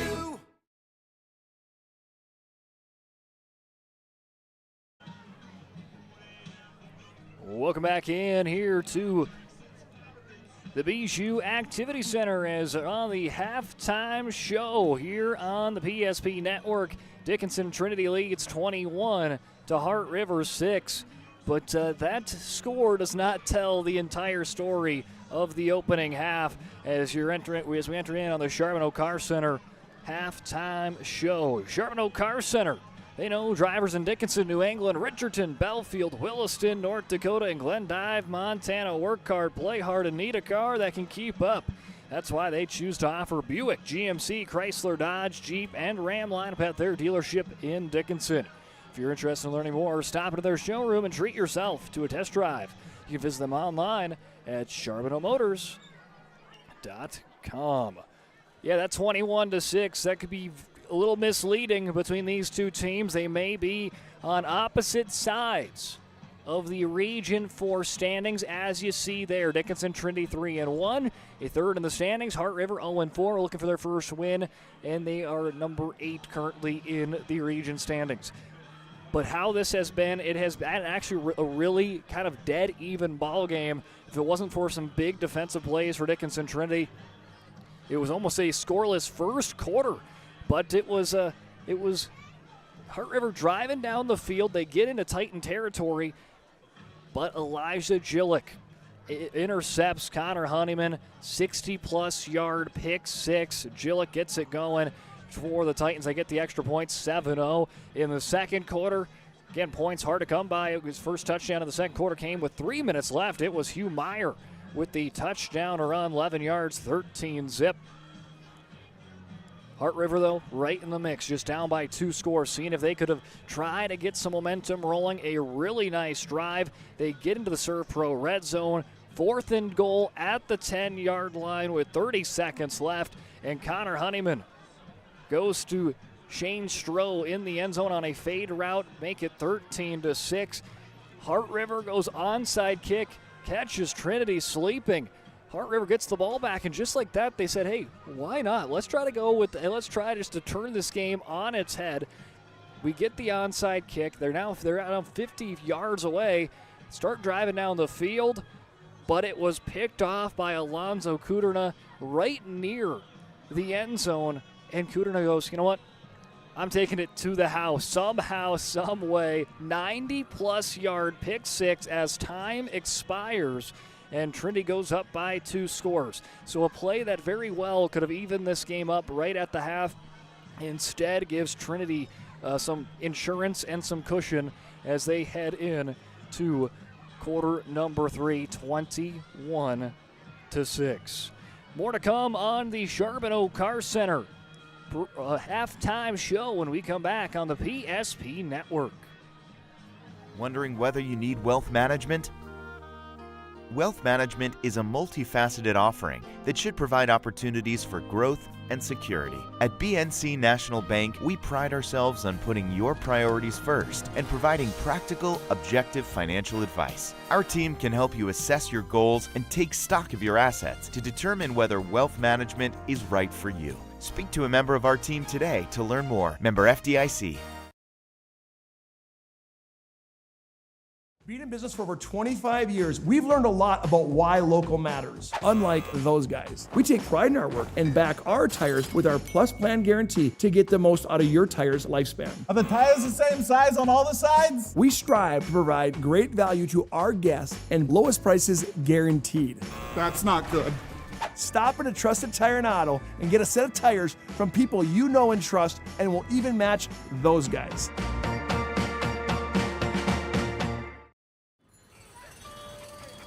That sinking feeling you get when this happens? That's oil change-anxiety. The anxiety of being without a car with a billion things to do. The fear of being overcharged. The stress of not knowing where to go or who to trust. But you never get those feelings at Valvoline Instant Oil Change, where you can watch us work right from your car, and we finish up in about 15 minutes. We changed your oil and did our 18-point safety check. Valvoline Instant Oil Change. Service you can see, experts you can trust. 21-6 in the Charbonneau Car Center. Halftime show. Dickinson Trinity leads over Hart River with 2 of their scores for Dickinson Trinity coming on the way of the pick 6. And those are your difference makers right now. That defense has put up the points for the Titans, and that's a big reason why they're up by 2 scores at the half. Big things out tonight's game, brought to you in part by our sponsors, by Minot State, BSN, Farsted Oil, as well as Northern Plains Heating and Air. And a big thanks out to the Aggie Foundation. As you saw there on the halftime show as we were playing there, you can vote for each week for the Player of the Week here on PSP Network. The Player Performance of the Week nominees will be posted on social media each Monday, with the winner announced on Thursday. The Player Performance of the Week is sponsored in part by the Aggie Foundation. You can learn about their charitable work at theaggiefoundation.com. And it went again to Minot North Soccer, as they had a lot of great nominees there. Yusuf Jama for Bismarck Legacy. I was able to see him last Friday, set a school record there at Legacy, 236 yards. There was 5 nominees this week, 5 very deserving nominees, and we'll see who's going to be a potential PSP Network Performance Player of the Weeks here, or Player of the Week next week. So hey, you might be seeing one of those performances right now. We might just have to wait and see. Could it be Connor Honeyman for Hart River, Shane Stroh for Hart River, Eliza Gillick, Alonzo Kuderna, Hugh Meyer for Dickinson Trinity? Those are a couple of the players that have made those impact plays on both sides in the first half. We'll see what the second half brings us here. Taking a look at kind of not a lot of scores going on, again, because it is a Thursday, so not much football going on. A couple and just a few 9-man games that no score updates are brought to you on those right now, as no scores have been posted. But a big day coming your way tomorrow on the PSP Network, a PSP Friday night football, and we've got another loaded slate. Last week it was a big-time 5-game schedule, another big-time 5 slate schedule coming your way here tomorrow as well. AAA coverage, Minot High taking on Shanley, the second-ranked Fargo Shanley Deacons. And then the 3A, those pesky West Fargo Packers, they have played everyone close this year. They're taking on Century tomorrow night. Fargo North versus Minot North. That's going to be a big one in AA. Minot North right now undefeated, and they're the top dogs in AA. And then right here at the Bijou Activity Center, we'll be bringing you coverage of Central Cass versus Dickinson on Maverick Homecoming Night against the Central Cass Squirrels, who ranked number 5. And in single A, Velva Drake Andrews Garrison, the defending champ Aggies, taking on undefeated Dulac Burlington. Again, that's a big slate coming your way tomorrow, but right now it's Thursday night football at Fisher Field. Dickinson Trinity 21-6 over Hart River at the half. Second half action coming your way when we return. At Badlands Pet Crematory, we understand that pets are family. Unlike other crematories in the area, we are the only dedicated pet crematory that offers private individual cremation.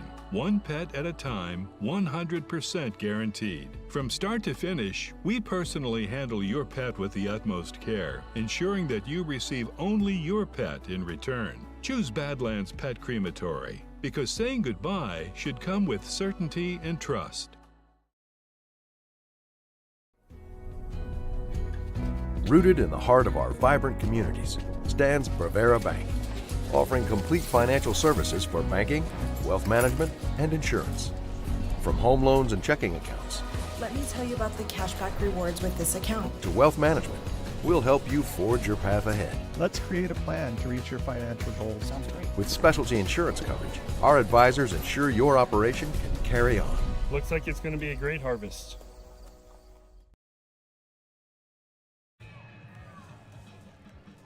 Hey, a great shot there from our producer, Zach Sprague. As you can see, it's starting to rain. I just looked up near the lights, and there you can see some rainfall.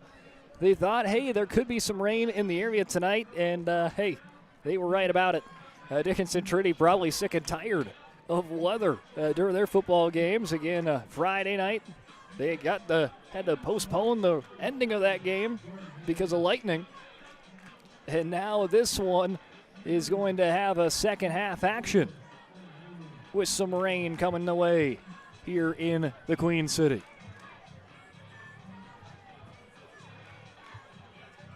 21-6 as we get ready in action for this one. For second half action, and for the away team, Cougars, they're looking for their first win on the year, and they've looked solid today. Their offense has been able to drive down the field. Their defense has only allowed Trinity's offense to score one touchdown, but that difference maker is that Dickinson Trinity defense. They've had 2 pick sixes. Not one, but 2, and both were big. 60-plus yards for Gillick and 90-plus yards for Cooter, a pick 6 in the first half. Shane Stroh slips there on the turf, and that might be with the little bit of the cause of that rain we just saw on that shot earlier. Stroh was trying to shake around, and he's been so good at buying himself time and buying himself space, but now that turf getting a little wet out there. See if that affects the run game a little bit, but also the pass game going to be affected. So we'll see what happens and what this second half brings us. For Dickinson Trinity and John Oderman, they're probably breathing a sigh of relief of getting that pick 6 as time expired, making a 13-6 game a 21-6 game as they entered half number 2. Honeyman hands it off to Stroh, works to his left. He finds a gap. He'll be brought down by T.J. Meyer on the tackle. T.J. Meyer, he's been a fun player to watch this season on that Titan defense. He's been able to provide good pressure on the opposing quarterbacks in that run game, and he just seems like he's one of those players that's everywhere, but that's just that Titan defense. They go where the ball is.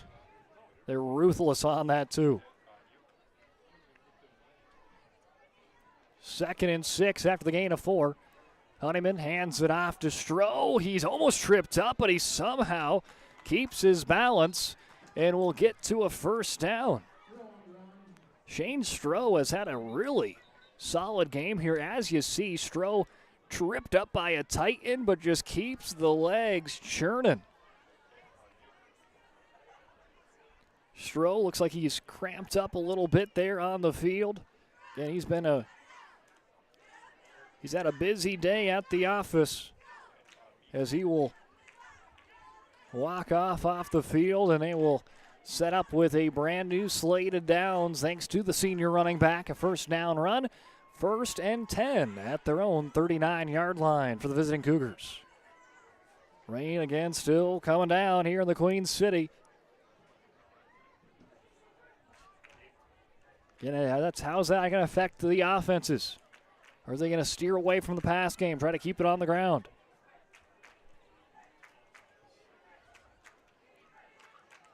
Honeyman says, no, I want to throw it. He is going to throw it. Somehow gets it off, but it's going to fall short. He was trying to get it out to Kukowski as Honeyman, though, pushed down. Brady Holman in on the area as well. As number 52, Parker Roars and Holman provide the pressure, force the incomplete pass.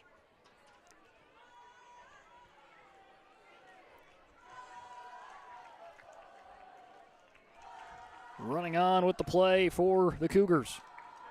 Will Zarek. Zarek provides the play, then he'll line up at the top of your screen. Buckman, the receiver, on the bottom. It's a pitch play to Olheiser. Follows the leader. Wrapped up at a positive gain of about 4 for the Cougars. Dayton Olheiser. Got to watch for him on those pitch plays. They've been going to him when he's checked in on that.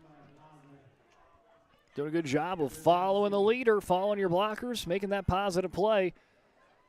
Instead of making it a 3rd and long, now makes it 3rd and manageable there, 3rd and 6.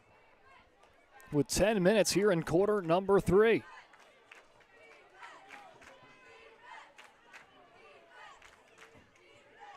Back to the normal I formation.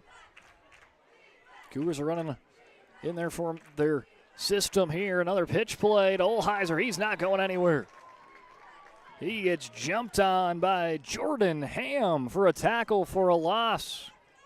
So they're going to say a loss of 3 on the play. Ham sets the edge and wraps up Olheiser. Making it now 4th and 9 on the play, or in this drive. And Heart River has not punted the ball in this contest yet. 9:25 remaining in the 3rd. I think this is the only drive, if I'm not mistaken, for Heart River that they have not passed the 50.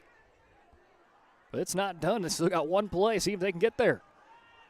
Honeyman just going to throw one to Shane Stroh, and it's batted away last second by Emerson, Simiano, Honeyman, and Stroh. Almost come up with a big play and a big 4th down conversion.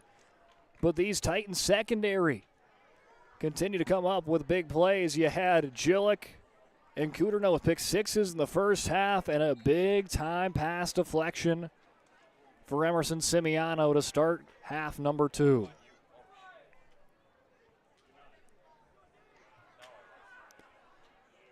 Nine minutes to go here in the 3rd quarter. Kuntz back to pass. He's got a receiver open. Bobbled into the hands of Brady Holman. A beautiful pass and score. One play, and it's a touchdown for Dickinson Trinity. A 41-yard strike. As you see the cheer team getting the fans pumped up. Let's take a check on the Ryan Family Dealership instant replay. Holman Burns passes defender. A little bobble, but he snags it in for 6. Hey, it might be raining out there, but that does not shy away. It does not shy John Oderman away from not throwing the ball. Catches the Cougars a step too late on the play. A nice play for Kuntz. To Holman. Hilton with the extra point, and it is good. Extra point booted through. Titans 28, Heart River 6. 8:57 remaining in the 3rd quarter when we return on the PSP Network. Being in business for over 25 years, we've learned a lot about why local matters. Unlike those guys, we take pride in our work and back our tires with our Plus Plan guarantee to get the most out of your tire's lifespan. Are the tires the same size on all the sides? We strive to provide great value to our guests and lowest prices guaranteed. That's not good. Stop at a trusted tire and auto and get a set of tires from people you know and trust, and will even match those guys.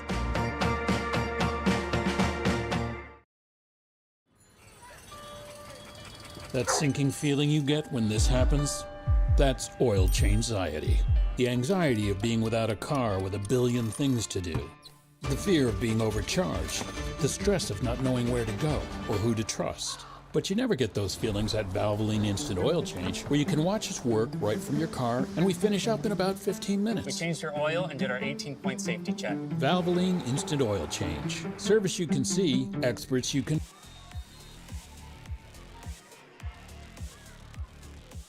Great shot of the Dickinson State Blue Hawk logo at midfield as Dickinson Trinity with a touchdown strike. One play drive, and it was a 41-yard play from Kuntz to Holman for 6, and a big hit. Denver, Grosseluk lays the boom. Oh, man.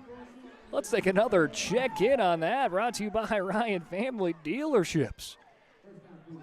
Here you see on your screen a big-time hit on the kick return.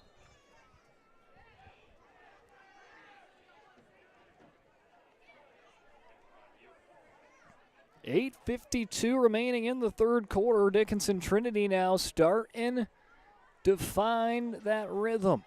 They were held off that scoreboard for a while, but now starting to find that momentum on their side. 28-6 here in the third quarter. Small carry for Hart River. Give them a gain of 2 on the play.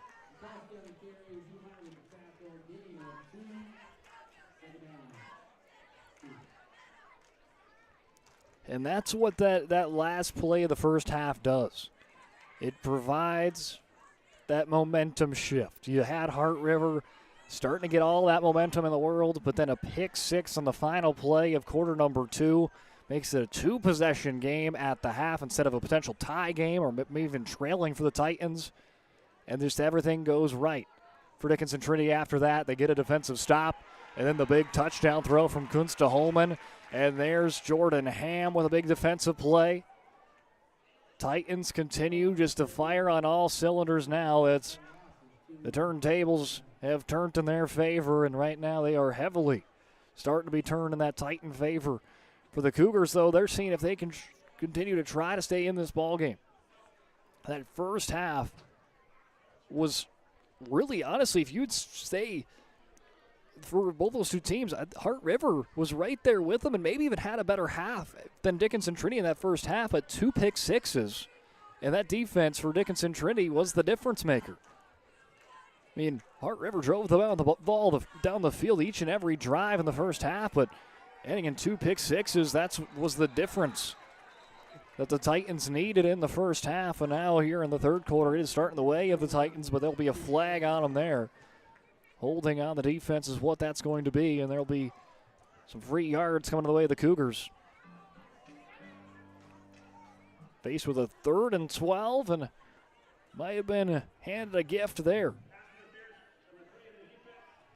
Yes, pass interference, so a 3rd and 12 gets the PI call and give them a free first down as they start marching their way down the field, does Hart River, and we'll see if that's what they needed. Was that play that has gave them what they need to get back into this one?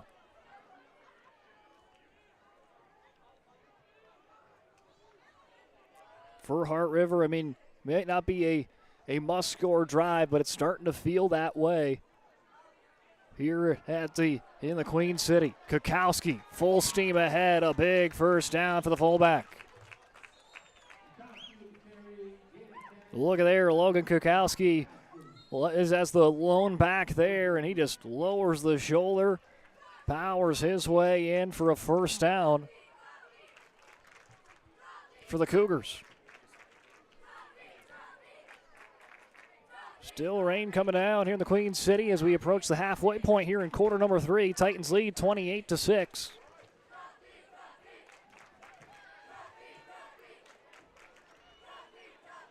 Honeyman, it's going to be a quarterback keeper. Gets the block, gets to the 40-yard line, so give him about 4 yards on the carry for the quarterback of Connor Honeyman. Again, big day coming up your way on the PSP Network tomorrow. 5 big games on Friday Night Football. And catch them on YouTube at PSP Network, or you can go to our website, pspnetwork.com. Cluden will have one right here in the Queen City. DHS homecoming. First ever homecoming with the namesake, the Mavericks, for Dickinson, as they host Central Cass, and it's actually the first ever meeting between those two teams. The Squirrels and DHFs have never played each other until tomorrow, so it should be a fun one there. Kukowski, big gap on that side. He's going to pick up a first down, but a flag is thrown after Kukowski hits the dirt. Looks like it was round the offensive line, so by indication, you might be thinking it could be a hold on Hart River, and yes, indeed it is. Holding on the offense That's going to negate the first down Kukowski ran for.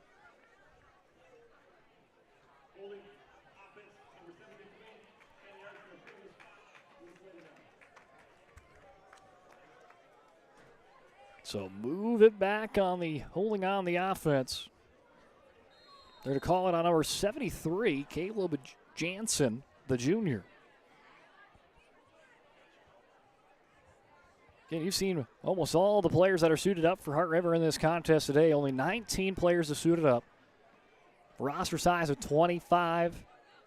That's kind of right around more of the 9-man roster size. And with 19, that would even make, with 19 players available, that's probably pretty small even in 9-man standards. This Heart River team has been doing well with the hands they've been dealt here in this contest. Against a team that was ranked last week, number 3 in Dickinson, Trinity. Now the Titans just receiving votes. The first team out, so your quote-unquote 6th team in 11A.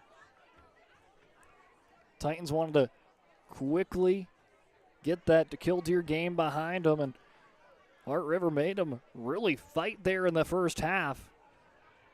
And still, Heart River not going down without a fight. Here comes Honeyman. He's going to keep it himself. A big-time run that's opened up. The ball was at the 50. He'll get to the 40, give him a gain of 10 for Connor Honeyman. Hey, not too bad for your first start for Honeyman. He's had a lot of positive plays. He's had a passing touchdown, showing that he's a dual threat. Again, he started the season as a wide receiver. He played wide receiver last year.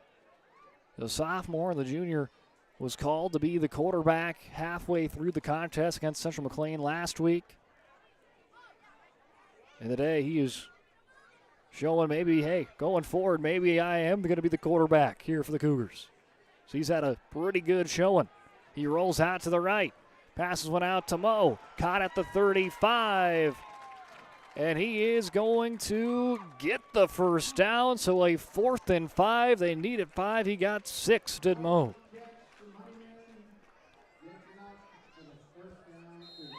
We talked about kind of what Shaden Moe can be for this Heart River team in the pregame today. He's 6'5". That provides a lot of mismatch opportunities. And when you can use that size to your advantage like Moe did there, I mean, he's a player that can play offensive line. He can play tight end. He's big enough to play on the line, but athletic enough to be a receiver as well. And doing a good job of giving them a first down. Jerome Hoffman going to wait until the play clock goes down to 0. As he'll take a timeout for Heart River, we will too. Dickinson Trinity leads 28-6 as just around 5 minutes remaining here in the third quarter when we return on the PSP Network. Breathe in. I can't believe I wrecked my car. There's some things in life we can't control, but what's important is how we respond.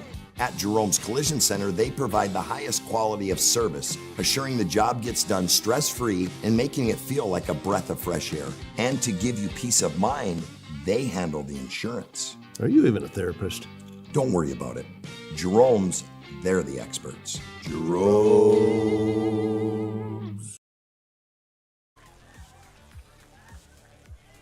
Still coming down well here in the Queen City, still raining. But this Heart River team starting to move down the field well. Running and passing. Both teams have not shied away from the pass game. They're more of running teams, but they're not have been afraid to pass it here in this little rain we're getting. 5 minutes remaining, 4:50 to be exact. As here's the handoff to Kukowski. He is wrestled down. Jordan Ham, the first one to get to him. And a couple other Titans able to finish him off for a loss of 3 on the play.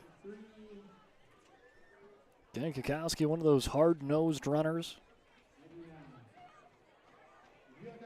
And kind of a stacked, really kind of stacked backfield for this Heart River team. You got 3 really good options back there. And all have made some big plays, but now they've been liking Shane Stroh. Kind of has one of those top targets for Honeyman, so they moved him more to wide receiver. They've had Kukowski as the primary back now here in the second half. Honeyman's pass, it is batted out of the air. and now will be whistled, but a big-time pass deflection from Parker Orrs on the play. There you see Honeyman works to his left. Roars breaks through and swats that one like an NBA player swatting away a three-pointer. Highlight reel block there for Roars. Forcing 3rd and 14 on the way of the Cougars.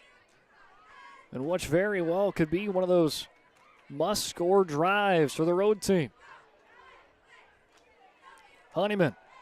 It's going to be a design, a carry for the quarterback. Follows the leader as he's going to get right into the 30.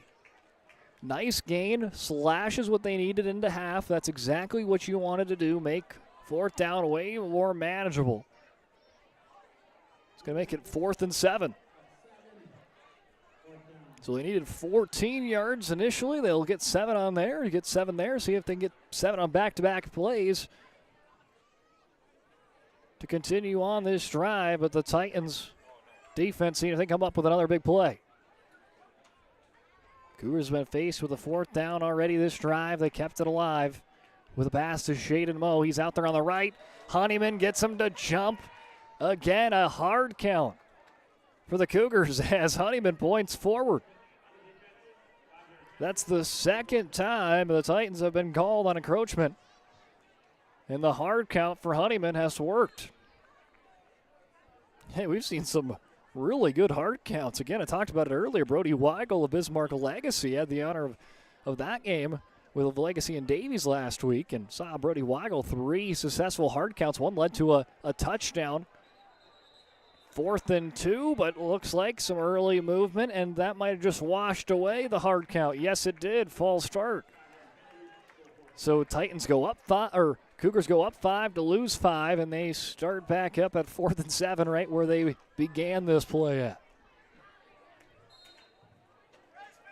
So what do you do now? You did the hard count, so you get the run game, so you can play a run play. Now the false start, do you stay with the run play? Do you switch now to a pass play? Jerome Hoffman going to have some decisions to be made here with 2:48 remaining in quarter number 3. They fake one way. Honeyman's pass off of Kukowski, almost hauled in by Moe, who was trying to fight around a Titan to get close to that ball, but just could not weave his way around. And that ball is going to go incomplete, and it's going to be a turnover on downs for the Cougars. The Titans defense once again might have bent a little bit, but did not break. And that's been the story of the Titans today. The Cougars offense has worked down the field and has ended their drive in Titan territory every single time. But the Titans have limited Heart River to just 6 points on the scoreboard. That's been the difference of this contest. Titans, before they hit the field on offense, they're going to want to talk things over. Around 2 minutes remaining before we head on over to the 4th quarter on the PSP Network. That sinking feeling you get when this happens? That's oil change-anxiety. The anxiety of being without a car with a billion things to do. The fear of being overcharged. The stress of not knowing where to go or who to trust. But you never get those feelings at Valvoline Instant Oil Change, where you can watch us work right from your car, and we finish up in about 15 minutes. We changed your oil and did our 18-point safety check. Valvoline Instant Oil Change. Service you can see, experts you can trust.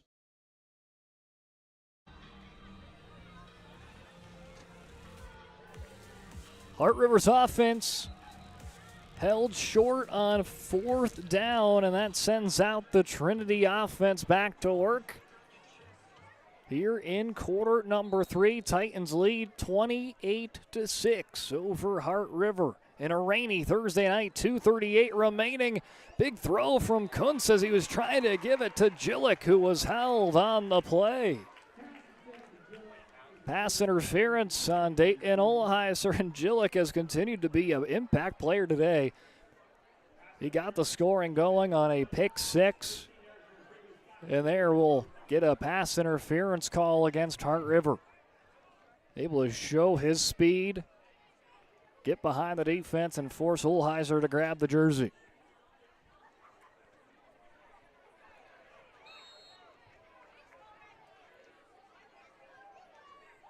Kuntz in shotgun. Hands it off to Meyer. Meyer fights his way past midfield. Before being wrestled down by Daniel Obergewich, who has had some nice hits so far today. That time just wrestles down Meyer. Hugh Meyer, a kid that's averaged over 200 yards per game. Not sure, don't know if he's on pace for that here tonight, but you never know with Hugh Meyer. Once he gets going, he is hard to stop. Just crazy numbers. He's probably around 100 maybe tonight, maybe a little under that, but still 900 yards through 5 games. Just incredible stats. Kuntz throws it right into Shaden Moe, who almost picked that one off. I think Shaden Moe was maybe caught off guard that when he jumped up, that one was right in his breadbasket. Could not quite hold that one on the mittens, and if you're Shaden Moe, maybe you just blame that one on the rain. Oh, my gloves were a little too slippery to haul that one in.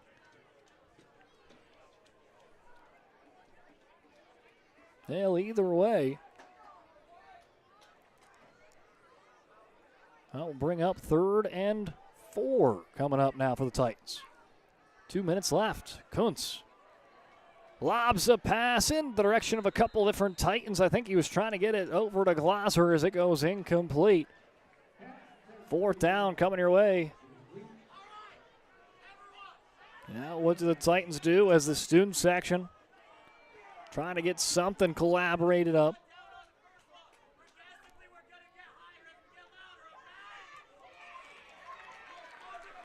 Student section seeing what they need to do here to try to influence this game.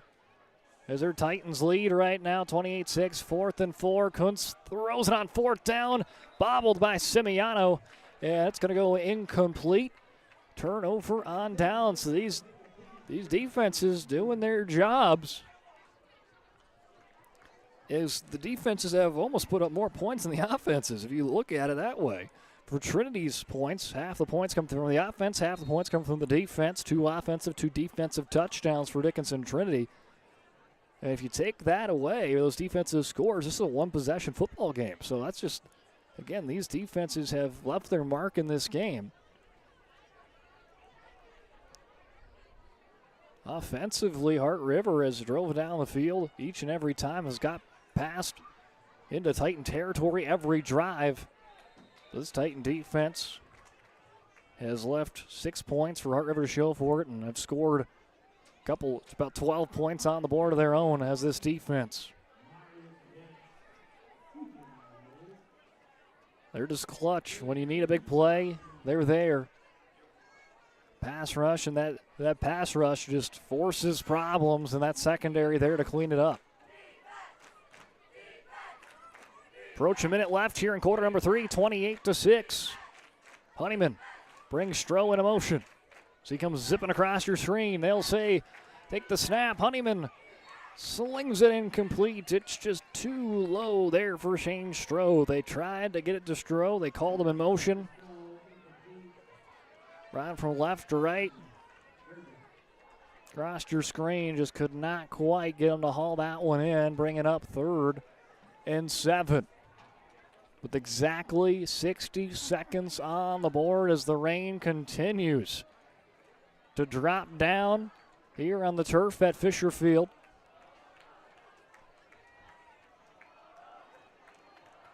Seaver to each side. Buckman to the bottom of the screen. Stroh now in motion again. They'll go jet sweep, trying to find the edge. Hugh Meyer chases them down and drops them for a loss, forcing now 4th down for Hart River.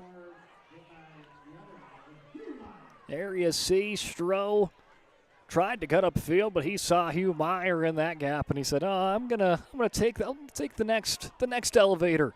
But nothing was else clear there as Meyer able to run him down. 4th and 11. It looks like Hart River actually going to elect to punt for the first time today. And yes, indeed, they do. So first punt for Hart River comes on with just about 15 seconds left in the 3rd. That low rolling punt goes all the way down to the Trinity 29-yard line.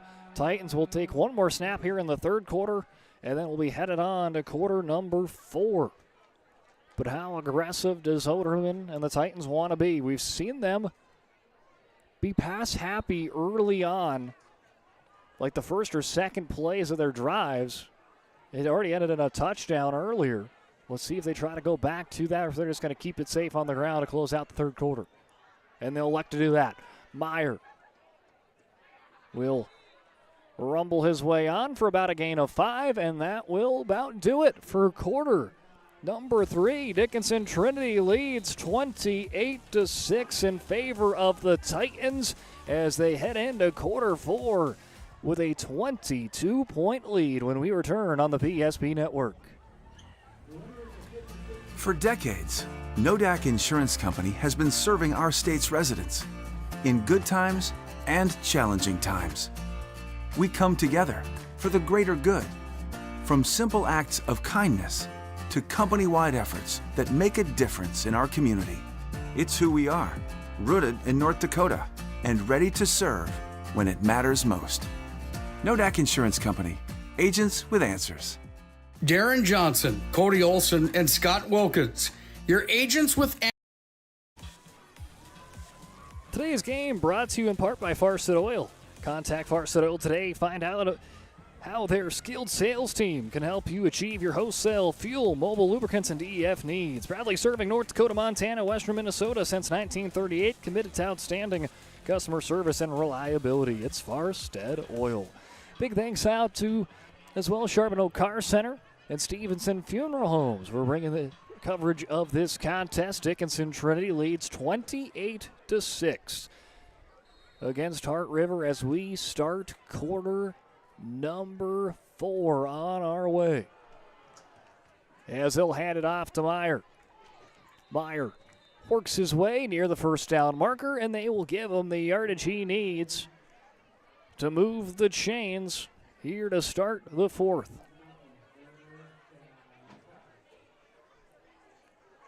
Again, for Trinity, this was a game where it was hard fought in that first half. They come up with kind of that game-changing pick 6 right before the half.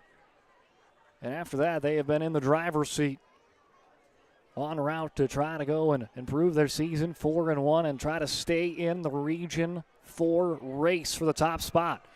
Handoff to Jordan Ham, the fullback, races to the outside. He picks up the first down, then some, crosses midfield. He's shoved out of bounds at the 44-yard line is where they'll mark him. Gain of 17 for Jordan Ham.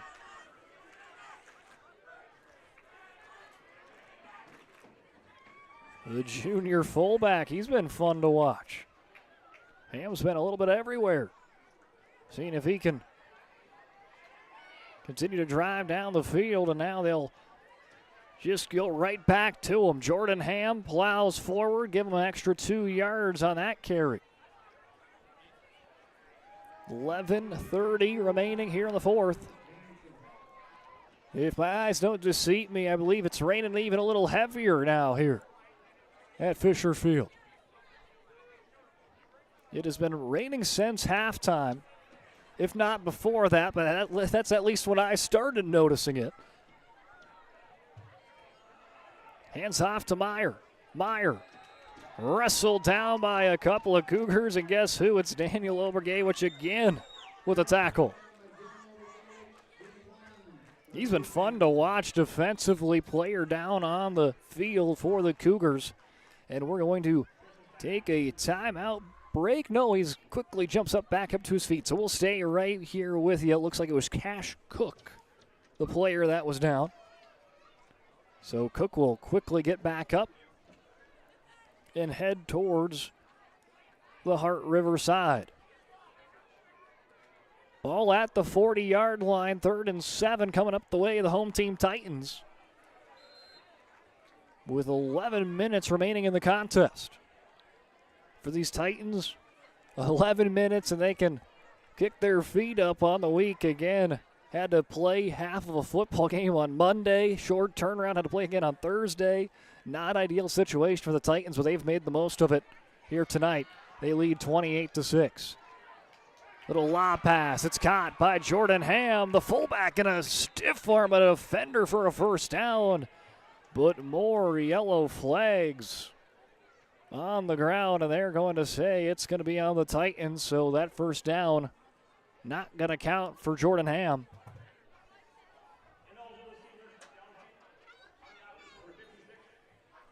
They're going to say ineligible receiver downfield. Number 56, Ingris Diambona. So take away the first down and make it now 3rd and long at the 45, 3rd and 12 for Dickinson Trinity.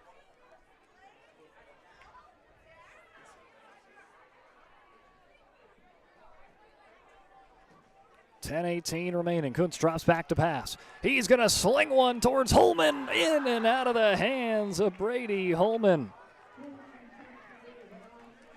Almost had that connection again.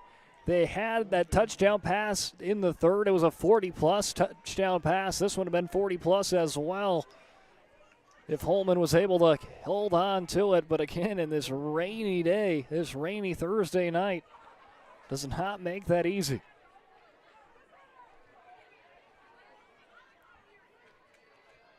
Fourth and 12. Ham going to punt this one away. Kind of a line drive punt in the direction of Buckman. Buckman going to actually let that one roll. Has a friendly Titan bounce, and it's going to roll to about the 7-yard line. They'll mark it at the 8. So 8-yard line is where Connor Honeyman and his Cougars of Heart River, South Belfield area, will set up shop here in the 4th quarter. 10 minutes remaining in the contest. Again, tomorrow night we'll be right back here on the PSP Network here in the Queen City. A lot of great matchups coming your way on a Friday night football on the PSP Network. We'll have DHS taking on Central Cass for DHS homecoming.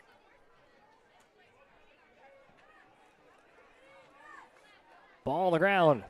Honeyman scoops it up, hands it off to Stroh. Stroh falls forward on a nice run there from the senior running back. Give him a gain of about 8 on the play. 2nd and 2 coming up. Stroh has been just so solid, especially early on in those Heart River drives. It's been that primary back tonight. And after a couple carries, then they'll switch on over to Kukowski or Olheiser. That have been the other backs that have been the feature points. They'll pitch it to the right. Flag comes out, but Stroh not going to get much out of there. He'll be dropped for a loss by Parker Roars, the junior defender, once again.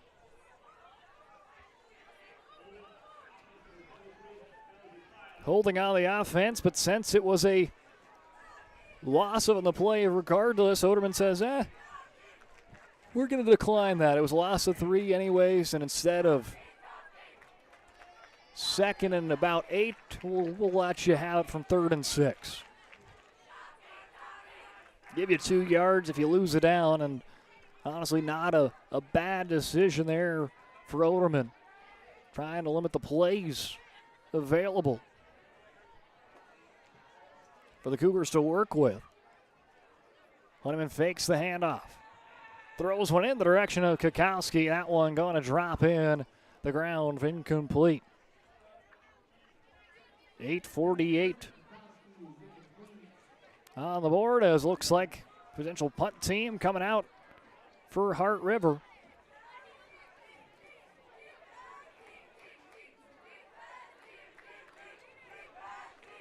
Looks like the quarterback of Honeyman might have got rolled up on the play there as he kind of limps off the field. Looks like he is okay, but may got rolled up there wrong as he was rolling out to pass, and they're going to bring in, looks like Shane Stroh to punt. Just a standing punt. Goes right to the 40. It's scooped up by Simiano. He'll make its way to the 30, the 25, spins to the 20, and they'll say he stepped out of bounds at the 22. Simiano with a tightrope act on the far sideline.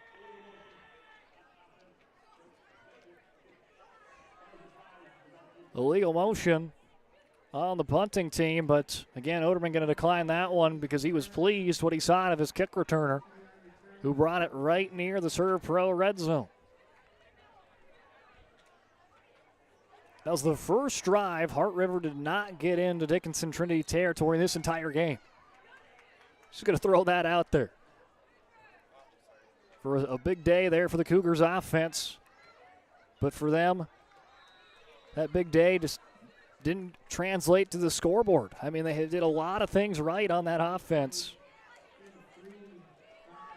Drove it into past the 50 each and every drive except one. Only had to punt twice to this point. But it's that Titan defense again. They have just been on another level. They might have gave up some yards today, but they didn't give up many points. On route to their 4th win on the season, 8 minutes to capture that win number 4. They'll hand it back on to Ham. Ham wrestled down by Obergatewich on the tackle. Jaden Boskins is the running back now, so they'll brought him in the backfield. Normally you'll see Hugh Meyer, Jake Glaser back there, Jordan Ham. We're now in Alonzo Cooter now, but they're going to go Boskins here on this drive, and he's going to be maybe the go-to here on a 3rd and 3. Kuntz going to take it himself, takes the first down. He's going to jet upfield, and he is in for 6. Wins the race to the pylon against Dayton Olheiser. And Brody Kuntz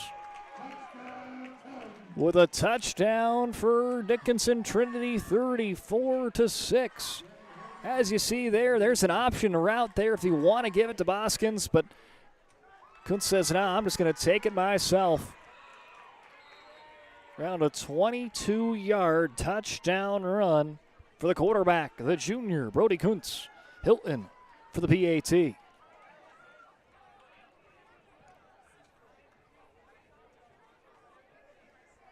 $7:13 on the board, 34-6. As Hilton misses it to the left, so 34-6. Dickinson Trinity leads 7-13 here on this rainy Thursday night in Dickinson.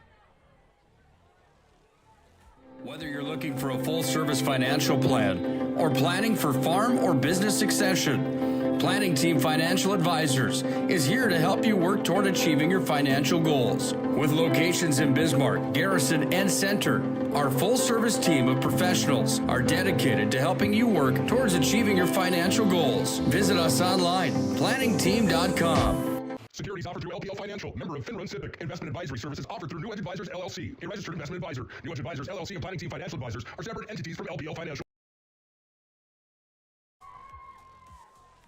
There you see the rain starting to puddle up there on the track as Dickinson Trinity starting to pull away as they're on path to capture their 4th win on the year and bounce back after their first loss on the season on Monday against Killdeer. Is right now leading 34-6 with 7:13 on that BNC scoreboard.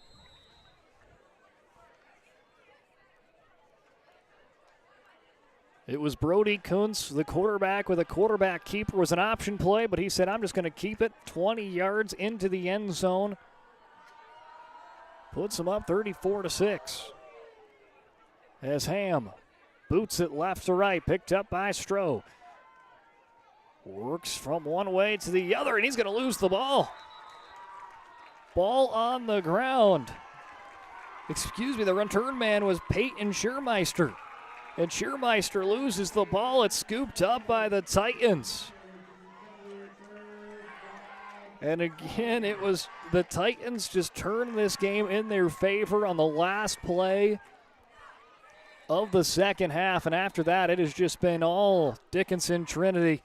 After a very back and forth first half, one play just turns everything upside down for the Cougars, and it's continuing to go Trinity's way. Timeout taken by Heart River. We'll take one with them with The Around 6 foundation of minutes the to go. financial planning approach at Legacy Financial Partners is a personal relationship. Our unique and collaborative approach to financial planning starts with your dreams, not just the numbers. We will work with you regularly to take action to update your plan as your needs evolve, recommending products and services that are right for your situation.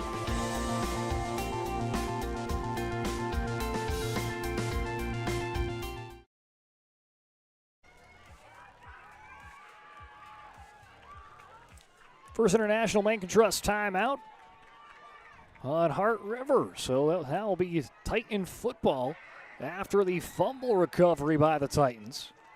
And they're going to elect to get some of their reserves in on the action for Dickinson Trinity with, again, 6:50 remaining.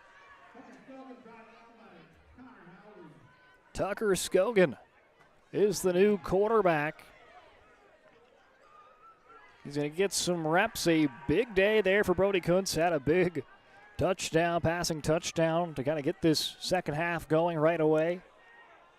Strike to Brady Holman, and then had that another big rushing touchdown as well as Scogan hands the ball off for Jaden Boskins with a positive play.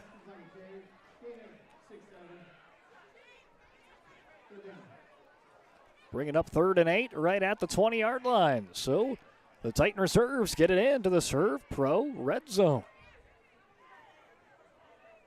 Got a couple starters still out there. Brady Holman out there. Jordan Ham. So that offensive line as well. Emerson Simiano, but seeing if they can get some reps for some of these younger kids as well. Jaden Boskins. Tucker Scogan. Scogan hands it off to Boskins. He is hit hard by Connor Haugen from behind with a gain of 5 on the carry. Bring it up to 4th and about 3 for the Titans. There you saw a shot of that student section. Having fun on a Thursday night here in the Queen City. Watching their Titans on track to capture their 4th win on the season and remain in one of those 4 playoff spots in region number 4 as we reach that. We're in that halfway point in the region season. Scogan looks to pass, looked for Grosseluk, but it's going to be batted away. That will go incomplete, and we'll send it back on to Honeyman and the Hart River Cougars with 5 minutes on the dot left in this one.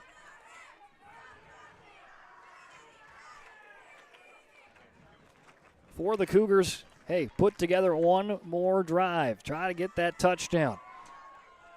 Get those positive points to talk about. There's a lot of positives for this Cougar team that they're going to talk about on Monday, or maybe even tomorrow even. But it's one of those things where you have a lot of those positives. You played a really strong game against one of the top teams in the state in Dickinson Trinity. As Hart River will be taking on Hazen next week. That's the next on their schedule. Handoff up the middle. For Dickinson Trinity, they are off to a bye week. A much-needed bye week for Dickinson Trinity. Again, playing on short rest today, and then they'll play Hazen. So both these two teams' next opponent are the Hazen Bison. Hart River will take on Hazen next week, and then 2 weeks' time, Dickinson Trinity will have their bout with the Bison. Hart River's bout against Hazen will be at home for the Cougars, and then it will be a road game, though, when Trinity takes them on.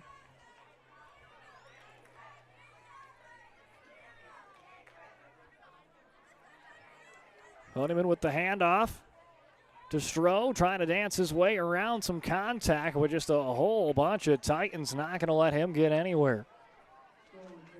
Tried to prolong that play, working to that right side of the line. Just nothing much you can do right there. Student section starting to get rowdy as they see that clock continue to tick down. 3:45 left on the board. Again, not many games going on here on a Thursday night. A couple 9-man games, but no scores showing yet on the ND score feed. Stroh able to follow the blockers all the way to the 30. A big run from the senior. That's going to move the chains. Usually Thursday nights are kind of your WDA volleyball Thursday nights. Taking a look at the scores from WDA volleyball. Legacy swept Mandan tonight. Jamestown swept Bismarck. Minot right now up 2-1 over Bismarck St. Mary's, and Century swept Minot North. Dickinson was at Williston today, but no score update there quite yet.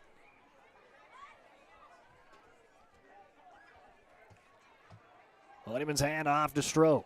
Stroh breaks loose to the 50, the 45. He hits the extra jets. He's got a lot of Titans following him, but no one's going to catch him. Shane Stroh for 6. A big run from the senior.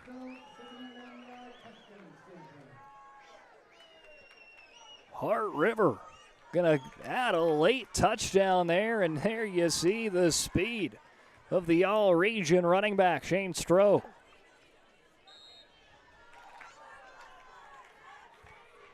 Touchdown coming on the way of 2:40 remaining in the contest.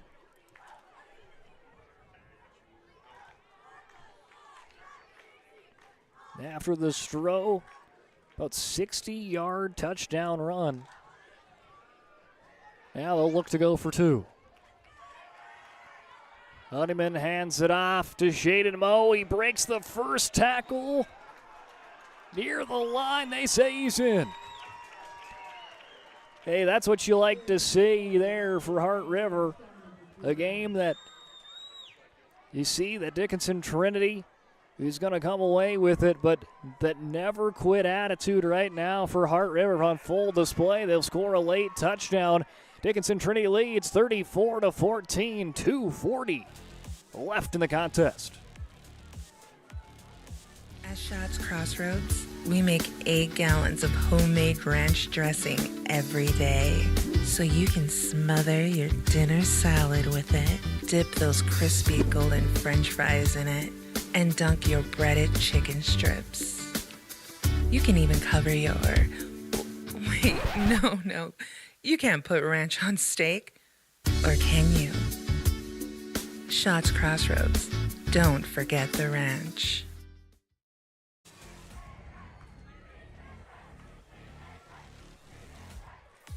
Touchdown for the visitors, Hart River. Continuing to fight in this ball game. They got the 2-point conversion as well, making the score 34-14. Again, Dickinson Trinity has never lost to Hart River in program history, 7-0 coming into the contest. Last year was actually the closest meeting of the two teams. It was a 22-point victory for Dickinson Trinity after Hart River scored the first 22 points last year. Dickinson Trinity scored the last 44. Right now, this sits at 20-point gap as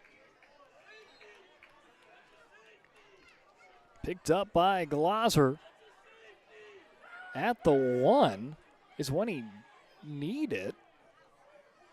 And the referee now is thinking, hey, this might be a safety situation. I don't know. He picked it up at the 1-yard line. And then need.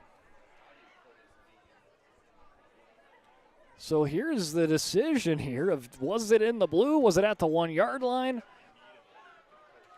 Will it give Hart River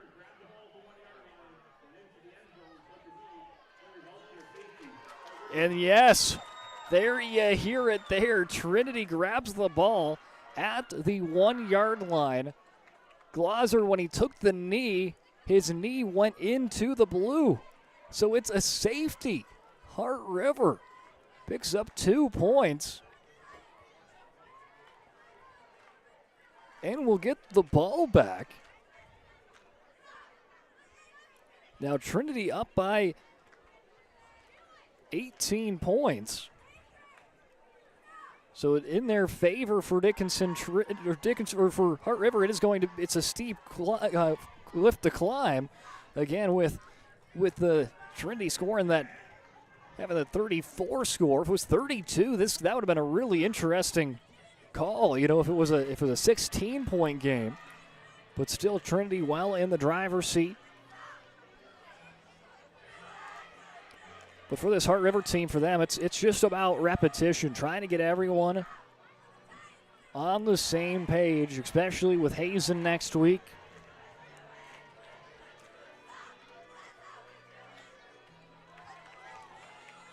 For Dickinson Trinity, that was one of those plays where they've had just a solid all-around game. They haven't made much mistakes for Dickinson Trinity, and here's a couple in the fourth quarter.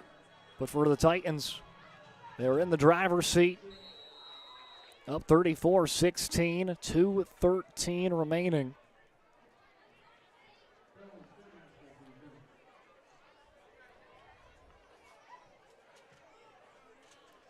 Again, Titans will be bye week this week. Then October 3rd, they'll be out in Hazen taking on the Bison. So won't be back at home for a while, will these Dickinson Trinity Titans, as the return gets past the 50. Then after that, we'll play another away game against Beulah on the 10th, and their last game of the season is their next home game. So October 16th. So this is their last homestand until the final week of the season. And we talked about the halfway point, and after this, only 3 games for the Titans with that bye week next week. Just the other day, it seemed like we were here for Dickinson Trinity, Bowman County, and now we're here in this game as it's winding down, and that means that season's starting to wind down for the Titans as well. They'll hand it off to Stroh for Heart River. He works his way for a gain of 3, under 2 minutes in the contest. Again, a well-played contest for both these two teams. Titans offense was able to sling the rock a little bit. Their defense comes away with 2 interceptions. Heart River really didn't punt. I think they punted twice in the contest. Their offense was able to make some solid ground. Their defense was able to hold Trinity off the scoreboard offensively for a big chunk of that game, for this game, but eventually this Titan team is just too much to handle on all facets. That run game is tough to slow down. That pass rush is tough to slow down, and the Titans, that's how they just wear you down. You can slow down the Titans in that second quarter, but once you get towards the late stage of that game, it just gets exhausting. And these Titans just have that Energizer Bunny kind of attitude towards them. They just keep on going. And here comes a pitch play to Olheiser. Fakes to the right, starts cutting back to the left. He'll be brought down at the 40 as a flag drops from the referee with 40 seconds left.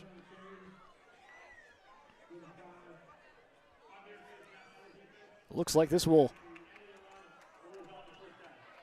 be on the Dickinson Trinity, and as the Cougars will probably be the last ones to touch this ball, that means this contest will be the closest ending result in the history of this rivalry. Again, 6 of the 7 games prior were decided by 30 or more points. Last year was decided by 22 points, and right now, an 18-point difference. Honeyman, though, wants another touchdown for the Cougars. He's got a blocker to the 25, and he will get out of bounds around the 21 for Connor Honeyman.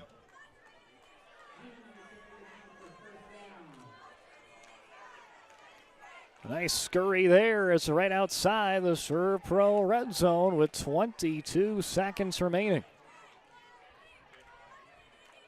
Honeyman's been probably kind of limping around for probably a quarter and a half, maybe 2 quarters. But when he takes the snap, you don't even realize it. It's just kind of after the snap is when it hits him. But once he's in game mode, it's all that adrenaline. Honeyman fakes the handoff, rolls to his right. He's going to throw out a pass. It's caught by Shaden Moe at the 15. He goes to the 10, breaks a couple tackles. He'll be brought down around the 4-yard line for Shaden Moe. Honeyman to Mo for a first down inside the Serve Pro red zone. There you see Mo not going down without a fight. He will drag almost every Titan with him. 7 seconds, 5, last play of the ball game. Honeyman lobs it up to Olheiser. No, 1 second left. I lied. Thought that was going to be the end of the game, but no, they'll get one more chance at it. Hey, for these Cougars, again, working with a limited deck, only 19 players suited up today. They caught the Titans on a short rest week, where the Titans, again, had to battle weather Friday night and had to resume a game on Monday, and then more weather coming the way of Titans on short rest. Built up to be a pretty good ball game, as there'll be a pitch out to Olheiser, and Dayton Olheiser turns it in for 6. See some fist pumps there for Hart River, as Trinity will win this ball game. But Hart River going to make that score a little bit more desirable to them to look back on in a hard-fought game for them, trying to find their first win of the season and trying to take down a rival that they have never beat in program history.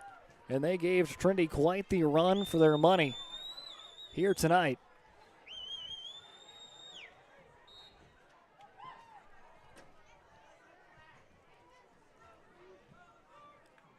(34-22).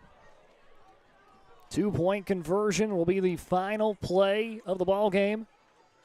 As time is winding down, they'll give it to Olheiser. He's not going to go anywhere, and that will be it. As Dickinson Trinity will move to 4-1 on the season. Hart River drops to 0-5, but gave quite the fight to the Titans, with the Titans prevail 34-22, your final score. Post-game show coming your way here shortly on the PSP Network. This presentation on the PSP Network is proudly brought to you by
social media platforms. PSP Network, it's game day. When facing disaster, it's not just the things we lose, but the memories. But there's hope. Serve Pro, with decades of experience in Minot and Bismarck, is always ready. Our certified professionals don't just restore homes, they rebuild lives. Because to us, you're not just a client, you're family.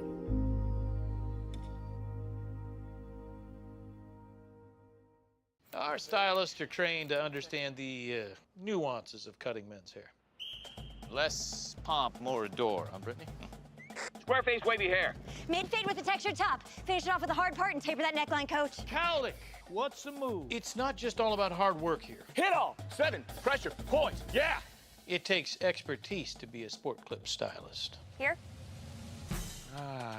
That's the spot. Right there, huh? Sport Clips, the pros in men's hair.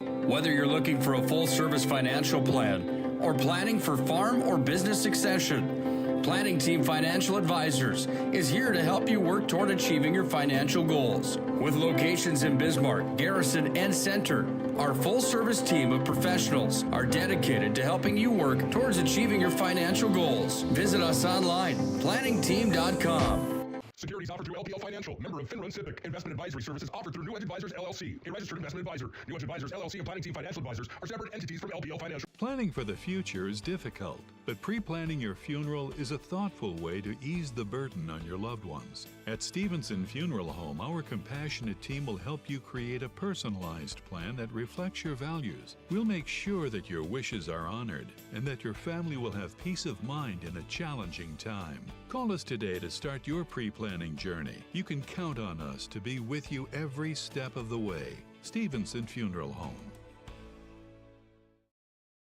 Being in business for over 25 years, we've learned a lot about why local matters. Unlike those guys, we take pride in our work and back our tires with our Plus Plan guarantee to get the most out of your tire's lifespan. Are the tires the same size on all the sides? We strive to provide great value to our guests and lowest prices guaranteed. That's not good. Stop at a trusted tire and auto and get a set of tires from people you know and trust, and will even match those guys.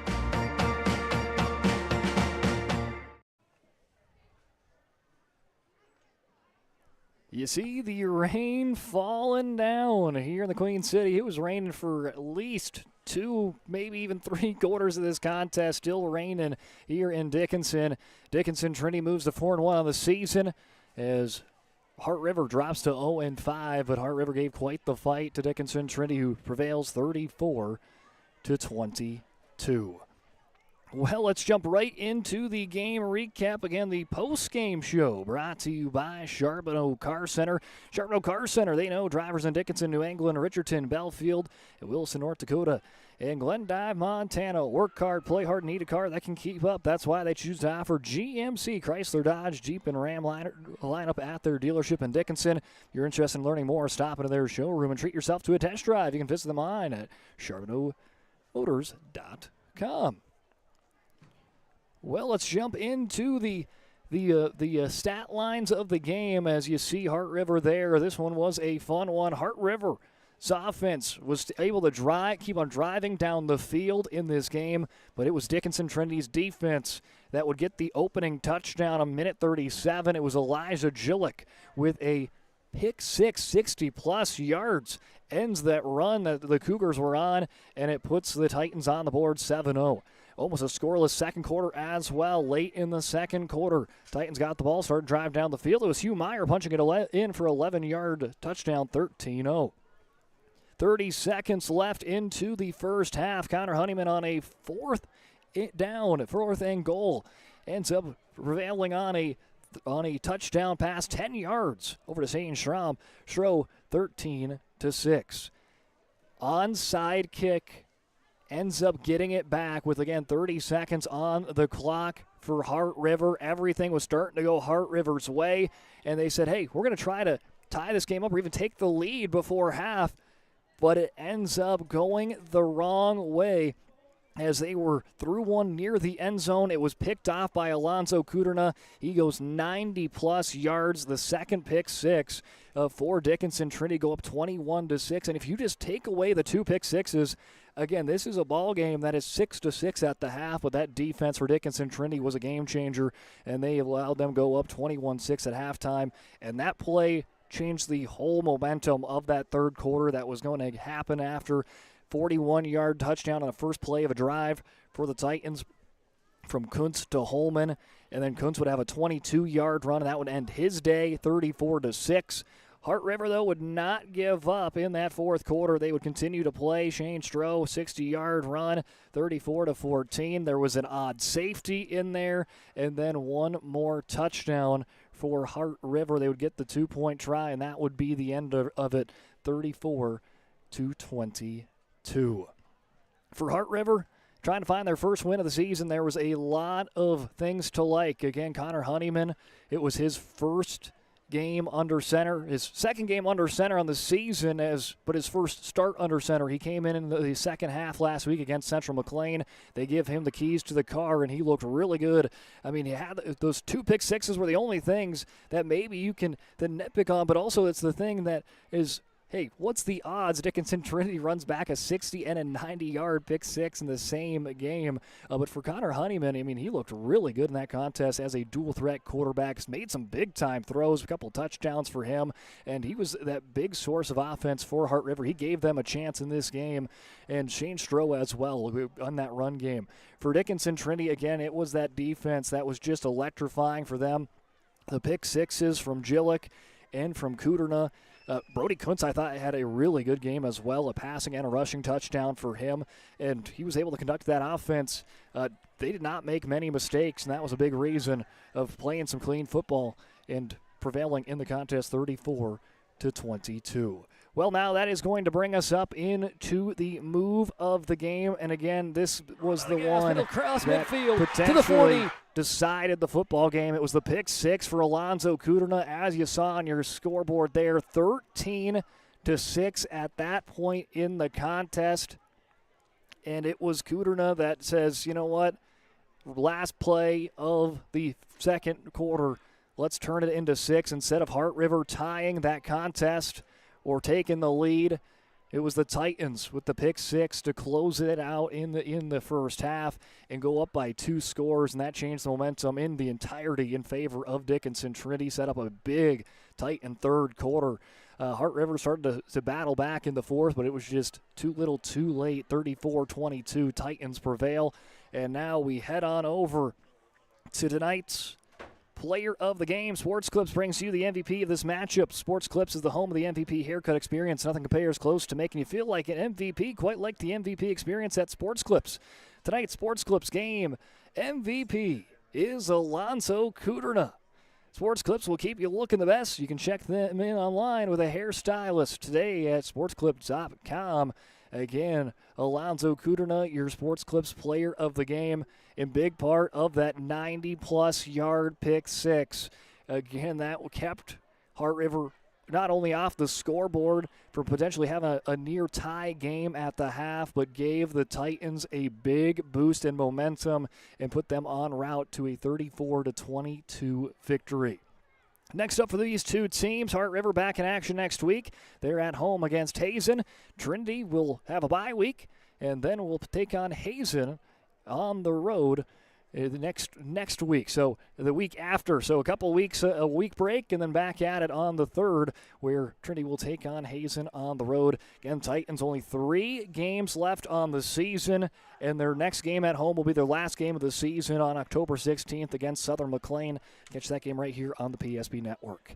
Well, big slate of action coming your way on the PSP Network tomorrow. There you can see it on your screen. Friday night football, Minot High versus Shanley, West Fargo versus Century, and AAA ball, AA Fargo North versus Minot North, and right here in the Queen City, Central Cass versus Dickinson on Maverick homecoming night, and Velva Drake Anmus Garrison versus DLB. A stacked night coming your way on the PSP Network tomorrow. But that is going to do it for tonight's coverage. Dickinson Trinity victorious 4-1. Their record moves to the season as they win at 34-22 tonight in Heart River. Big thanks out to our camera operators here of Austin Rotz and producer today, Zach Sprague, doing a great job as always. But that's going to do it for myself, Brock Weidner. Big thanks to all of our sponsors that made this broadcast possible. Have a great rest of your night, and we'll see you on the PSP Network tomorrow for more football coverage. This presentation on the PSP Network is proudly brought to you by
Network on all social media platforms.